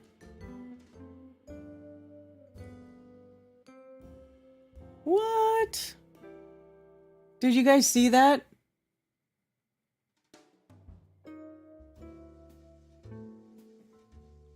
Here we go. I finally got it to come up. Wow. The interwebs does not want me to go to that website. That was weird, dude. Did you guys all see that? How hard it was for me to pull that website up? Yeah. Karaoke will be at the hotel. There will be karaoke. Yeah. This is actually a great thing. Especially if you want to send like to your friends who don't actually really, look at this stuff a lot, but you want them to fully but they're, they get that we've been screwed over and all that kind of stuff. So it's really good to send. This tells you everything. It's got a little program. Oh, this is cool. PDF program tells you what's what, who's talking about it.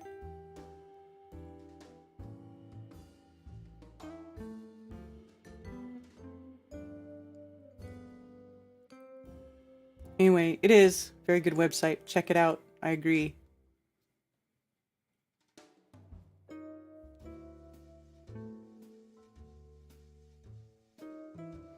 They better not drain that pool before we get there. Yeah. All right. So I don't know. I'm still not 100% sure if I'm going to make it to the premiere tonight for what do you call it? Origins Untold, the Fezooks film. I would like to go, but it's hard, basically if I go, I have to leave Ted at home or somebody at home to take care of the critters because there's too many critters here. So I'm not sure yet what we're doing. But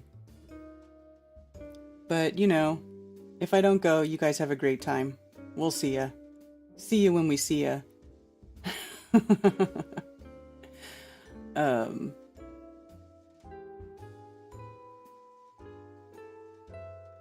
Let me close. I'm sorry, I'm closing all my tabs. I can do this after. All right, you guys. Well, thank you for joining me once again for anti-religious scripture study. Coffee talk.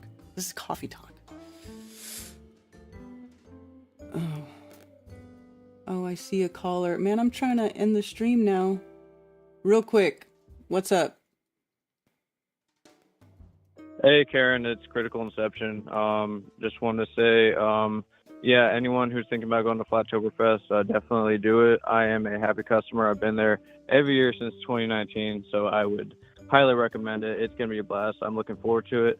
And also, I am going to that movie, so it'd be cool to see you there. I'm going with Just Jack, Flat Earth, and his family. Yeah. So, yeah. All right, awesome. Yeah, that'd be cool. Yeah, we'll see. I don't know yet. I gotta work it out. Love you, Karen. All right. See you guys later. All right, bye. Bye. Yeah. The biggest. Yeah. Film in Brevard. That's what I'm talking about. In Brevard, there's the Origins Untold premiere is tonight. Yeah, I don't know. We'll see. All right, you guys. Anyway, thanks for joining me for another episode of Coffee Talk. Thank you for finding me here on Unveiling This Realm, which is my backup channel since Karen B is down. And I would appreciate it if you could share this. Maybe not now because it's the end. But whatever. Join me back here again for Strange World tomorrow, Tuesday evening at 10 p.m. with Mark Sargent, who is a flat earther. And Thursdays, I've been doing Globebusters Tech over on the Globebusters channel with Cammy, Zach, Troubling Tribune, and Kyle. So you can check that out Thursdays at 7. And then, of course, Saturday, anti-religious scripture study. And back to Monday for Coffee Talk. Wow, I stream like every other day, except for Monday and Tuesdays. I stream both days. I'm a busy girl. All right, you guys. Have a wonderful day. And see you soon. Bye. And for those who wish to send me stuff through snail mail, you can send it to P.O. Box 10, Earl, North Carolina, 28038. There are also links below for Flat Earth merch, and you can send me donations. And I do appreciate all the support. Sincerely, thank you very much. Also, please go to flatearthfestivals.com for all information about upcoming Flattoberfests and Flat Earth-friendly local meetups. If you are organizing a local Flat Earth meetup, email me at flatearthfestivals@protonmail.com with your meetup information to have it listed on the website for free. For everything else, you can email me at karenbfe@protonmail.com. Thank you.